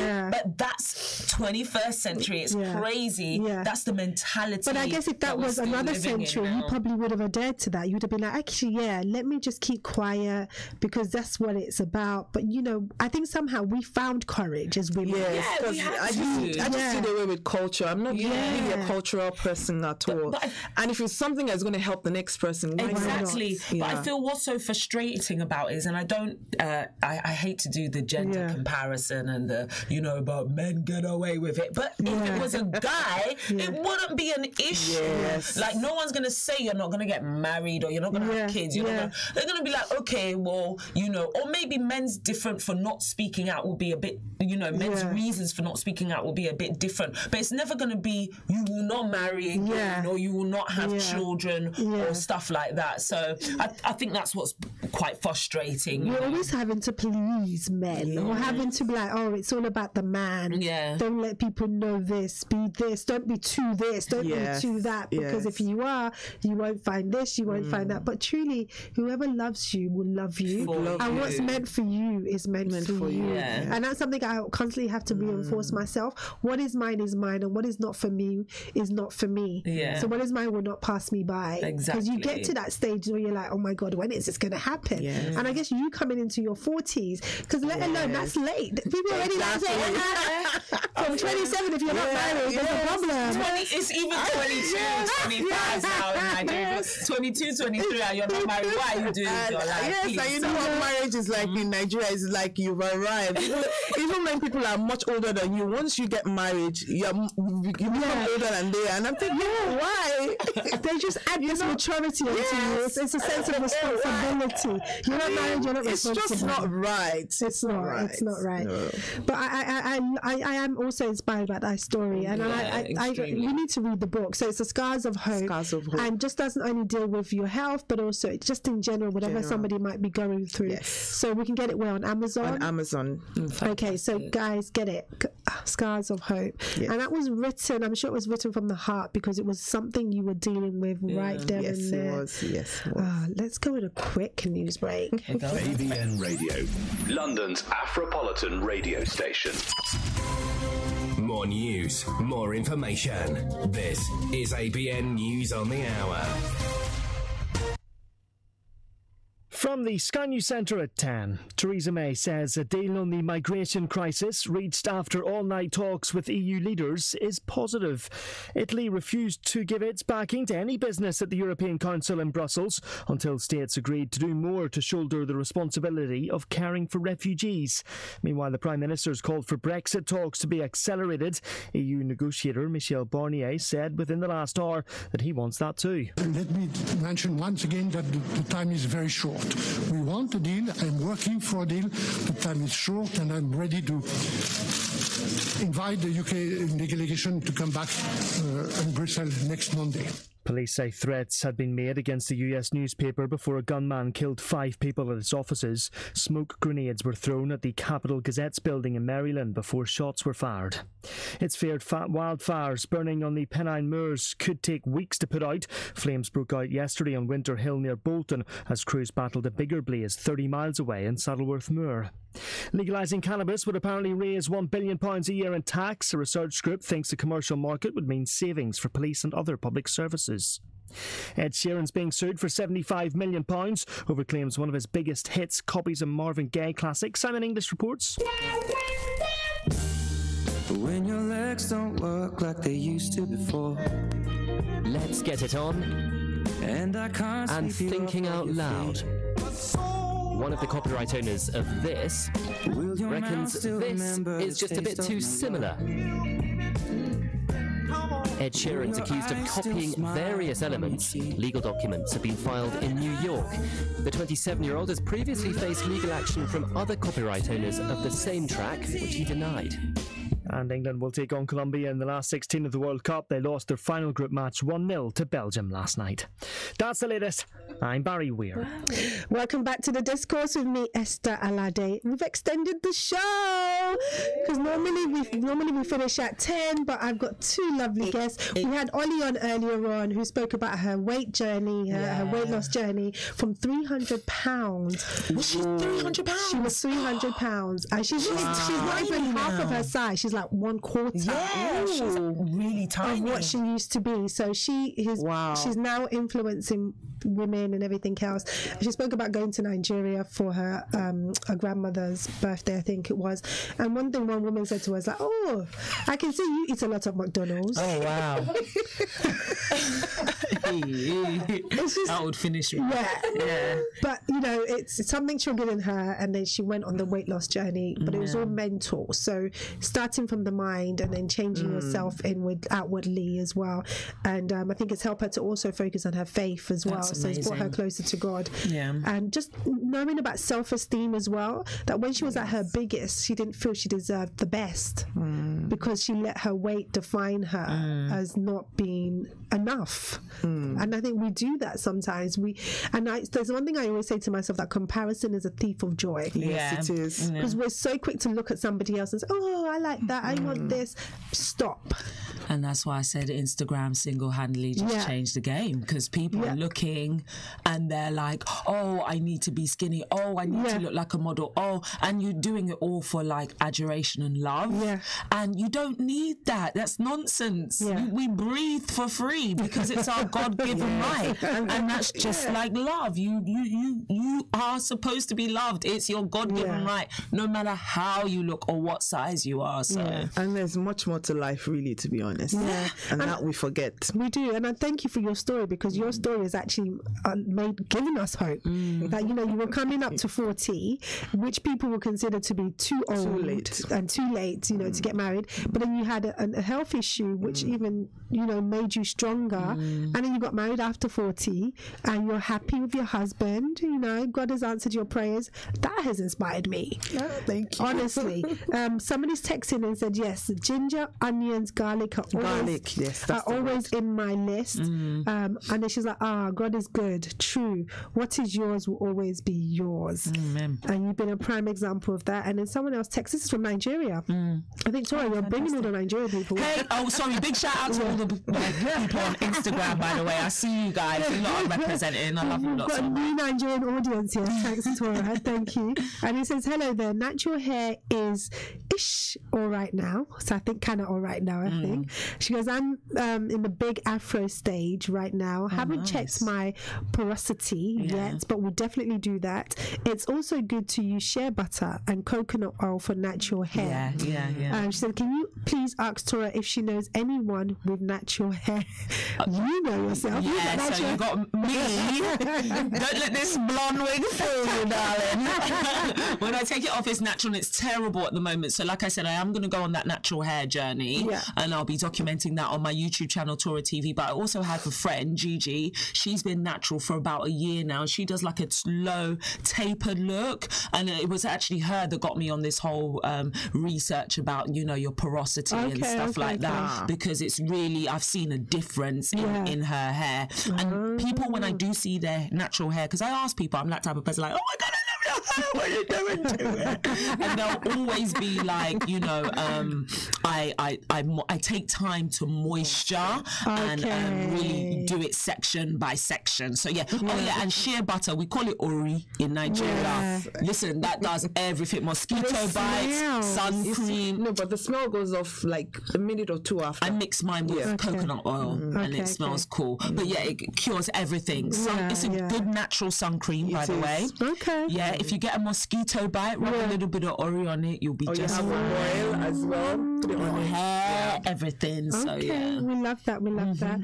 So we're talking about being a woman in the 21st century, and we're talking about health and body image. So we've evolved in regards to, if your story was maybe in a different century, and if you were a woman in that time, you probably wouldn't be willing to share it. But times are moving. We're more courageous. We're more independent. Yes. I guess we're more religious. Not only religious, we have faith. We believe, and we're just going against culture, because it hasn't always worked for us, right? You know, who says a man has to be the one that does this all the time? And roles are changing all the time, not only because of how we work, but in terms of economics as well. We have more power in terms of earning power.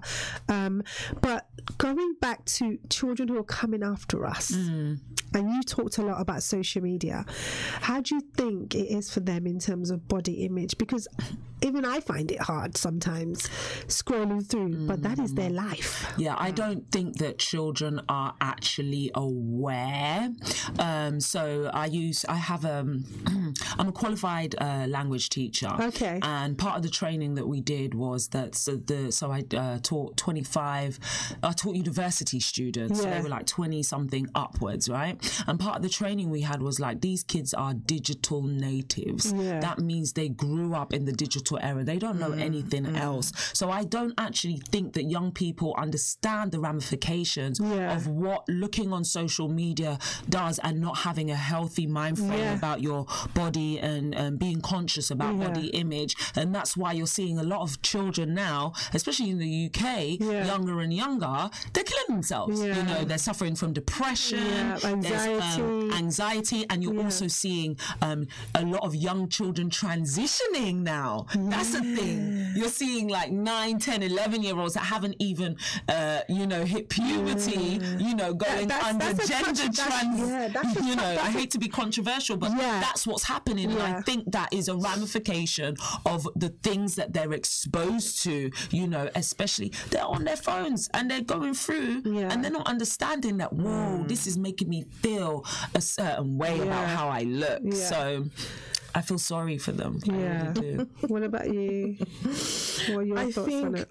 A good education would help, the generation coming up, because whatever is going on social media, it's someone making a conscious effort to put it out there. Yeah. What are we doing to correct that or to help the generation that is coming up? Because we always say, oh, they're on the internet. So what are you putting out there? I mean, I know Christians who initially said, oh, I'm not going to be on Facebook. I'm not going to do that. Then how are you going to talk to people out there if that's where you're going to get your audience? Why Christians don't want to be on Facebook? So why won't you be on Facebook? Why won't you be on the social media? Why won't you use it for what it's meant to be?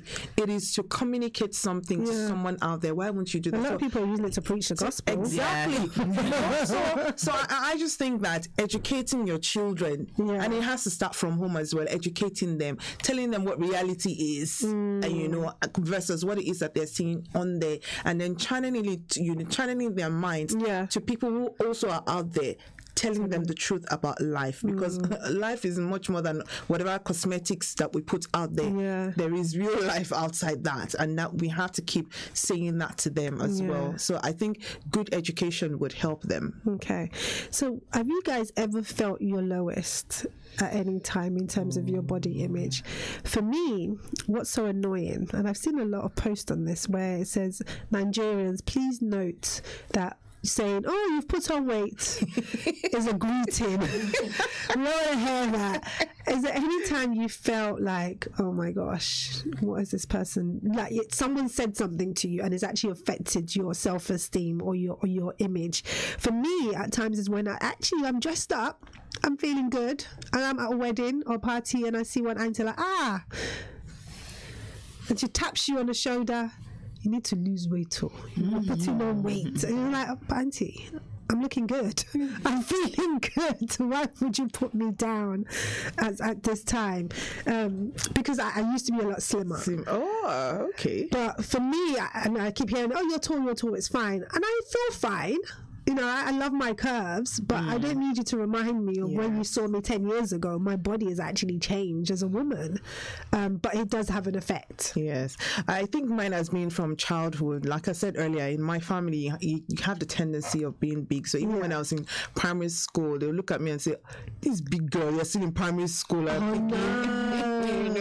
So, and then as I grew up, I mean, I remember one of my mom's friends, a medical doctor, he suddenly just looked at me and he said, I think your stomach is going to be big. And I'm telling you, from then on, it's crazy. I just kept saying to myself, big stomach, until it became big. Until self-fulfilling prophecy. Big, until it became big. And I thought to myself, oh my God, I've just believed in a lie. And I think another thing that got me again is years ago, someone looked at me and said, have you given birth? Why are you this big?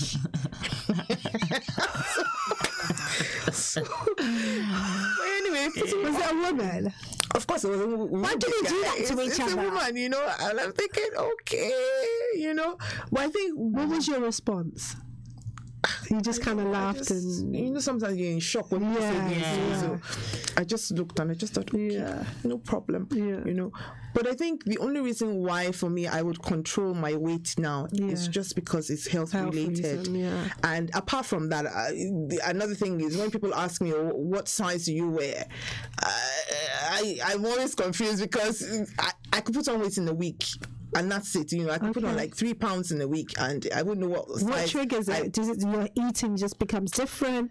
I think so. So it's certain things that I eat. Emotional. Do you think you eat emotionally? Does that triggers? You just kind of I don't eat. But one thing that I know that I needed to kind of like really watch is eating biscuits. I ate any kind of biscuits at any time of the day or night, and that wasn't good. So I needed to watch what I was eating. So the only reason why I would watch my weight is just because of health reasons, and because I like myself when I'm slimmer, to be honest. I get to feel more energized. Yes, and then you get to fit into nicer clothes as well. I think for me that's the only, not because of what anyone has said, but I just know that for health reasons you just need to keep yourself looking good, looking fit and everything. So what about you, Tora? Are we just talking weight here? We're talking body. So, and especially because with TV, we both work on TV, so it's like TV doubles your size apparently.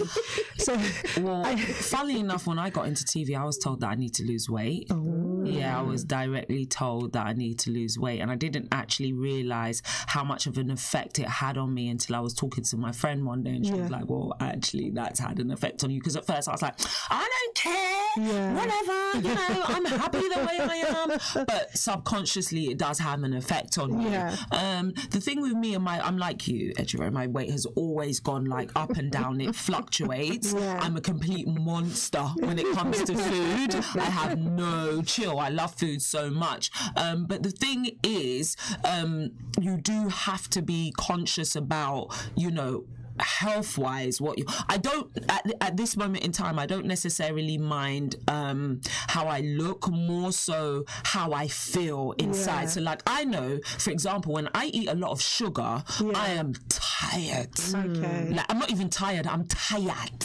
And I can be like real quick. I can go from 100 down to 0, and I'm like that the rest of the day. Whereas if I stick to like fruits and vegetables and stuff like that, I feel cool. So I think that's what's more important for me. Although right now I would like to lose, a couple pounds, but I think it's just a work in process because it fluctuates. Like I said, the heaviest I've been is a size 18 to 20. Wow. Yeah, and that was when I was working in the Middle East. I wasn't exercising at all, and I was eating rice every single day. And then, funnily enough, I lost weight when I came back, and then I went to Nigeria and I added the weight again. So damn you, Nigeria. But the thing is, you have to be like, once you understand your environment and where you are, actually Nigeria has a lot of lovely fruits. It's tropical climate, so I eat fruits a lot. I didn't really, I took it for granted until I just recently came and had a pineapple, and I was like, what's that? So, and you can access good food in Nigeria. So I think that's the main thing. Just be conscious about what you're putting into your body, and everything else will fall into place. And you make a good point, because that's what Ollie said, that it's all about nutrition as well. And to be aware that certain foods have effects on your mood and your body. So like you just said, sugar doesn't do well with your body. Probably lowers your energy. Where some people think you need sugar to energize you. And everyone's different as well. Your body type. So I think for me it's carbs. I love carbs, but when I eat too much of it, I can get really tired. So the next day I might be really lethargic, not much energy. But if I'm just doing protein and lots of veg, quick, energized, up and about. Do you know food can also have a, sorry again, I hate to be really controversial, I know it's early in the morning, but do you know, as a woman, food can have a big effect on your menstrual cycle as well? So like again, when I eat sugar, it completely changes, when you come on, more pain, it's more screwed, it's just and like it flows more as well. It's heavier, whereas if I eat fruits, a lot of vitamins, vitamin D, high in, what's this one, vitamin E, omega oils. Yes, I see complete different in how, that. So, as women, we got a lot to deal with. A lot to consider. I like that you brought up the subject about women in health. There was an article that we read recently that was a lot of the news actually been covering it in terms of women in health in the UK, and how a lot of us have issues with our fertility. So reproductive health, it says that a third of women in the UK suffer from reproductive health, and more so black women when we look at things like fibroids, polycystic ovary syndrome, etc. And some of it I think was linked to also chemicals within the perms that we use. But it says a third of women in England suffer from reproductive health problems, report finds, and ranging from heavy period pains, taking time off work. So I'm trying to get to the article. So public health issues that must be discussed openly in everyday life. Things like designer vaginas. People wanting a prettier vagina. Plastic surgery. How do you even know, how you? I don't know. Where did that come from? Where you? I don't know. If it's using more than one mirror. That's for sure. Let's not go too deep into that. Hold on. Is this another thing of trying to please men or yourself? Because anyway, I would do it. Maybe we'll leave that for the bedroom talk show. I would actually do it. I would do it. You would have a vagina. I would do it. Why? Because I would like the way it looks, without being too good. I would like it to, but that would be after children and stuff like that. Okay. I would consider it. If it changed and it looked a certain way and I didn't like the way it looks, I would do it. We'll get mothers on. We'll get women. You need mothers for that. Does it look different after you've had children? Does it change? But we'll leave that for the bedroom talk. The bedroom talk show we do every Friday night. Oh, nice. Cool. So for those of you that are listening, you can tune in tonight and listen to all the other shows. Do you do that one? No, there's a lady that does it. So there's lots of other shows on ABN Radio Show. Tune in, guys. Stay tuned. We need you guys to stay tuned to our local radio shows. Okay, so it says that for those who reported suffering from heavy menstrual bleeding, also a third said they felt it disrupted their social lives, and half stated that it caused them to experience symptoms of anxiety and depression. And one of the eye-opening aspects of the report was in the way which women experiencing menopause feeling the need to keep it a secret over the fear that they could be put their careers in jeopardy if they reveal the truth. Which is interesting.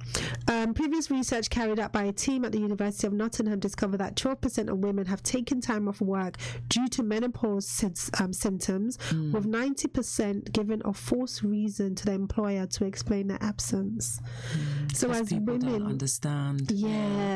How do you tell somebody I'm having menopause issues? And that's the reason I'm off sick. Even period pains, it's difficult. It is difficult. Yes, I get it really, really bad. And I've going into this new job with TV. I let them know from the jump, because when that happens, I'm not going to wear white. I'm not going. You'll actually be lucky if I get out of my bed. And a lot of people, they don't believe you. They're like, she's lying. Look how lazy. Just lazy. My mum, she's seen me go experience this over the years, and she still thinks I'm lazy. And it's just excruciating pain. And it's not normal, It's not. But at the end of the article, it says we encourage women to seek support from their workplace, and for workplace management to be aware of how reproductive health symptoms can affect women's daily life. While reproductive health issues are common amongst women, more than half of those questioned for the study stated that they haven't reached out to a medical professional for help. You need to. You do. And I just think that even in this country, how blessed we are. We are very blessed. With the medical system, like making sure you get your smear test every 3 years. all of those checks. I just don't take it for granted. Yes. You sit there and you just be like, wow, because people, several women, maybe your family, who haven't had this, to be able to get checked every 3 years, to have access to GP, not having to pay out a lot of money, so we need to keep it. We need to keep our NHS. We shouldn't be afraid of going for checkups, because sometimes people feel, why are you going to the doctors? But you need to go for checkup. You need to find out where you are, because you're getting older. You need to know what's going on with your system. It's not because you're looking to be sick or something, And I wanted to quickly say something, because we were talking about chemicals for the hair. There are other chemicals that we're totally not mindful of, like our household products, what we use in cleaning the house. All of those things can latch onto the skin, as they say, and cause cancer. So we're not mindful of all the everyday, products that we use. We need to, have a little shift, because when you're in the hospital, like when I was on admission, I didn't see them using soaps with perfumes. It doesn't have any perfume. It's void of it. So all of those things are things you need to think about, because those are the things my eyes, started to open to. And even when you go into the supermarket to buy food, you need to read the labels, not what they've written in front, but what they've written at the back, to see how much salt does it contain, how much sugar does it contain, how much of it should I eat, to still, healthy. How many of these similar products can I have in a day? You just have to be in control of your food, and that's why it's good to take your food, from home to work, as opposed to buying, because you're in control of the ingredients that you put into the food. That's something that Ollie mentioned earlier on. And you save money as well. And you're able to cook with herbs and spices, less of salt, because the way I grew up in Nigeria, you need to put a lot of salt. I'm particularly not, I don't really like salt, but the general thing is, if it's not, salt, you haven't put the Maggi in it, you haven't put, other. I love palm oil. Palm oil is not too bad. In moderation. I had to stop it, to be honest. After breast cancer, I just thought, what, I really don't want this in my life. There are better oils you can eat if you're gonna, like, coconut oil is a lot better. Even olive oil is a lot better. Well, unless the issue really is because it's not, people who live in the village in Nigeria will definitely eat palm oil. So maybe they're having it fresh and it's not mixed with anything, unless that is the issue, really. So Priscilla's texted in and said beetroot, yes, good for our monthly cycle. Cucumber is also good. Yeah, she said also take evening primrose oil. As a woman. I haven't tried beetroot. I might try it. I'll beetroot try that. Is very good. I love beetroot. Oh, it's so delicious. I can just do without it. Yes. Oh, I love it. And it helps your blood flow as well. Yeah. So I remember the first time I tried it though. You go to the toilet and you think, oh my God, what's happened? Because obviously it changes the colour of your wee. That was with me and kale. Kale, yeah. Have you ever had kale? Yeah, I eat it regularly. So does it? Okay, again, how do I talk? Kale makes you go quickly. Yeah. If you had it, and then it's green. Yeah. Oh, really? Yeah. Or if it's really good kale, then it's green. Yeah. That's strange. Oh, we've spoken so much. We've got 5 more minutes to the end of the show. But yeah, I think it's good that we're talking about this, because we should do. And I think that's the whole point. Oh, we have a call coming in. Oh, fantastic. And that's the whole point in regards to, I think, African community, because we don't talk about things. And I think it's good that we have this show, The Discourse, to talk about issues openly, and as women to share, because we hold on to so much. You do. And I'm speaking from experience as well. Sometimes you don't know how to talk to other people. You don't want to burden people with what you're going through, and then sometimes you actually don't want people to know your business. Yeah, because they're going to that's the thing that we call our business. Yeah. If you come from the viewpoint that it's going to be helpful to the next person, then you've got to make that other people's business. How did you feel? Because there's another point. Because I'm going to do this another day where it's health and faith. Okay. Because I'm hearing stories about people who refuse to take medical help due to their faith. If you have the faith, why not? And not take medication at the same time? If you have the faith, why not? So why do people pray for their children to be doctors? I just don't agree with it. Why do you pray for someone to find a cure for something and then... See, the woman with the issue of blood is an example in the Bible. She had gone to all the doctors. Nobody was able to solve that problem. It was only Jesus that could. So if that's what you believe in, I'm telling you, your faith will make you whole. That is the honest truth, because miracles happen. Okay. We've got Bookie on the line. Good morning. Good morning. How are you doing? Happy hair. Morning, Bookie. How are you? Morning. Hi, well done, guys, for sharing your stories. Lauren, thank you so much. Thank you. With some energy today. And the other ladies at Ezel, I'm really bad with names. Yeah. Your story is so inspiring. Thank you so much for sharing that with us today. You know, especially as African women. She said your story is so inspiring. Thank you for sharing with us. Thank you for sharing that with us today. You guys have also kind of spoken about the negative connotations on social media, but I think social media has also kind of been positive in a way when it comes to women and health. Yeah. Because there's so many influencers now, and on YouTube, also on the Instagrams and the Facebooks, who are kind of like encouraging women to take their body issues more seriously. Yeah. In regards to exercising, you know, what to eat. So there's a lot of positive attributes of social media also. So I just wanted to mention that. I know there's a lot of negative, but I think there's also a lot of positive. Yeah, you've got a good point. Yeah, there's a lot of positive, you know, and it's really inspiring because you see women through their journeys. There's some women that's been, you know, 15, 16 stone or 200 something pounds. But, you know, you see them through their journey and what they've achieved. You know, and there's some women, you know, who they've been big and then they've lost weight and then they've gone back again. And it just shows you that process. You know, sometimes you backslide and slip, but then, you know, I think the main thing is not to quit. You know, that you can always, and there's some women who are slim. Just because you're slim doesn't mean that you're healthy on the inside. So people have to remember that also. So yeah, I just wanted to share that point about social media. It's also had a very positive effect on women when it comes to our health, our body image, in regards to looking after ourselves. You know, and definitely I think the younger generation we just have to supervise them in regards to what they're taking in. Yeah, you got a point. Yeah, you got a point. Fantastic. Thank you so much, Bookie, for calling in. Esther, I know we haven't got long left to go. Just really quickly. Okay, bye. Thank you. I just want to send out my condolences to everyone that was involved in the Lagos fire explosion that happened yesterday on 3rd Mainland Bridge. It's super, super sad to hear about that happening right now. And condolences to anyone that's lost anyone or anyone that's involved. I echo that as well. Condolences to everybody. And also we read out earlier on that former Vice President of Ghana passed away this morning. So sad. May his soul rest in peace. That was through Joy News. But as we're saying, we're privileged to be in a country where we've got good health systems. And I pray that one day that happens with Nigeria, and also because, you know, in this, I don't know how they're going to account for people as well. Because looking at that bridge and how the fire just spread like that, and there was no emergency services available, and if it was here in the UK, it would have been sorted just like that. You know, and I pray that the government does look at things like that and changes it. But ladies, literally less than 30 seconds. I'm going to keep going, but thank you so much. Thank you. It's been great.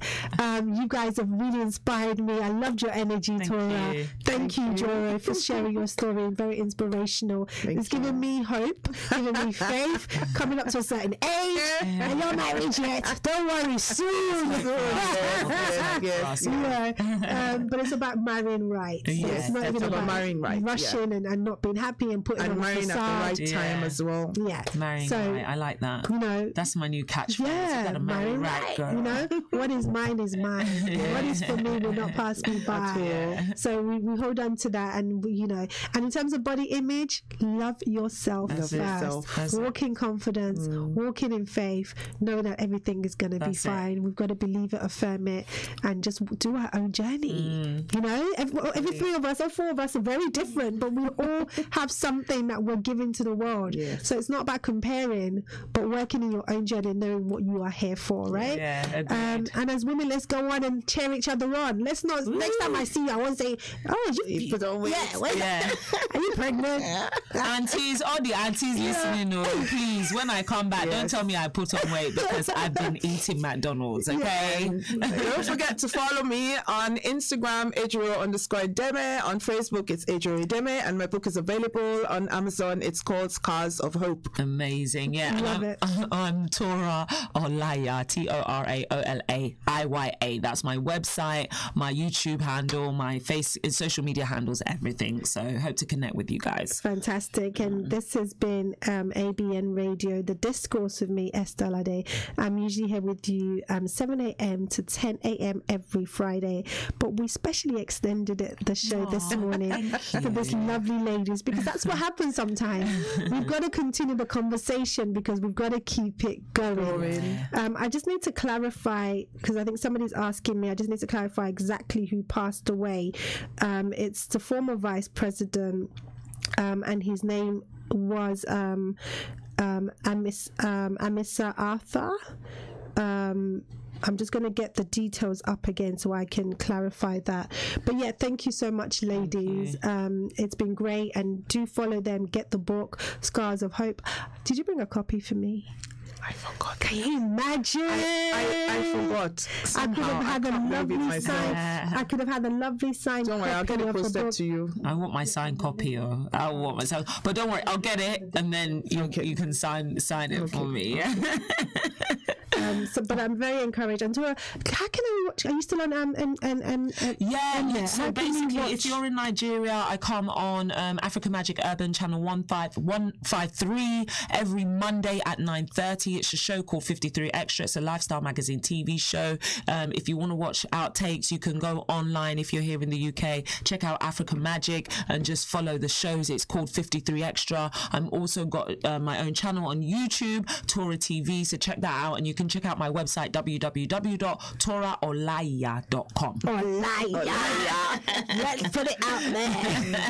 Okay, so just to clarify, it was the former Vice President Amisa Arthur that died. So the late Pa Kwasi Bekwe Amisa Arthur that passed away. He was a VP back in, I don't have the dates. It was in office from the 6th of August 2012 until the 7th of January 2017. So that's who unfortunately passed away today. So everybody's so rest in peace. Everyone that was in an accident, we remember you all our families in prayer who are, in different parts of the world. And I thank you, ladies, for being a blessing today. And may God go with you. Have a lovely weekend. Everyone that's listening, thank you for listening. You have been with me this morning. I had Ollie that was on earlier on, Changing Your Fatitude, so you can follow her. Ijora, Scars of Hope, Tora Olaya. Olaya. You got it wrong. Olaya. You can Google her, the fabulous host, and have a lovely weekend. Yeah.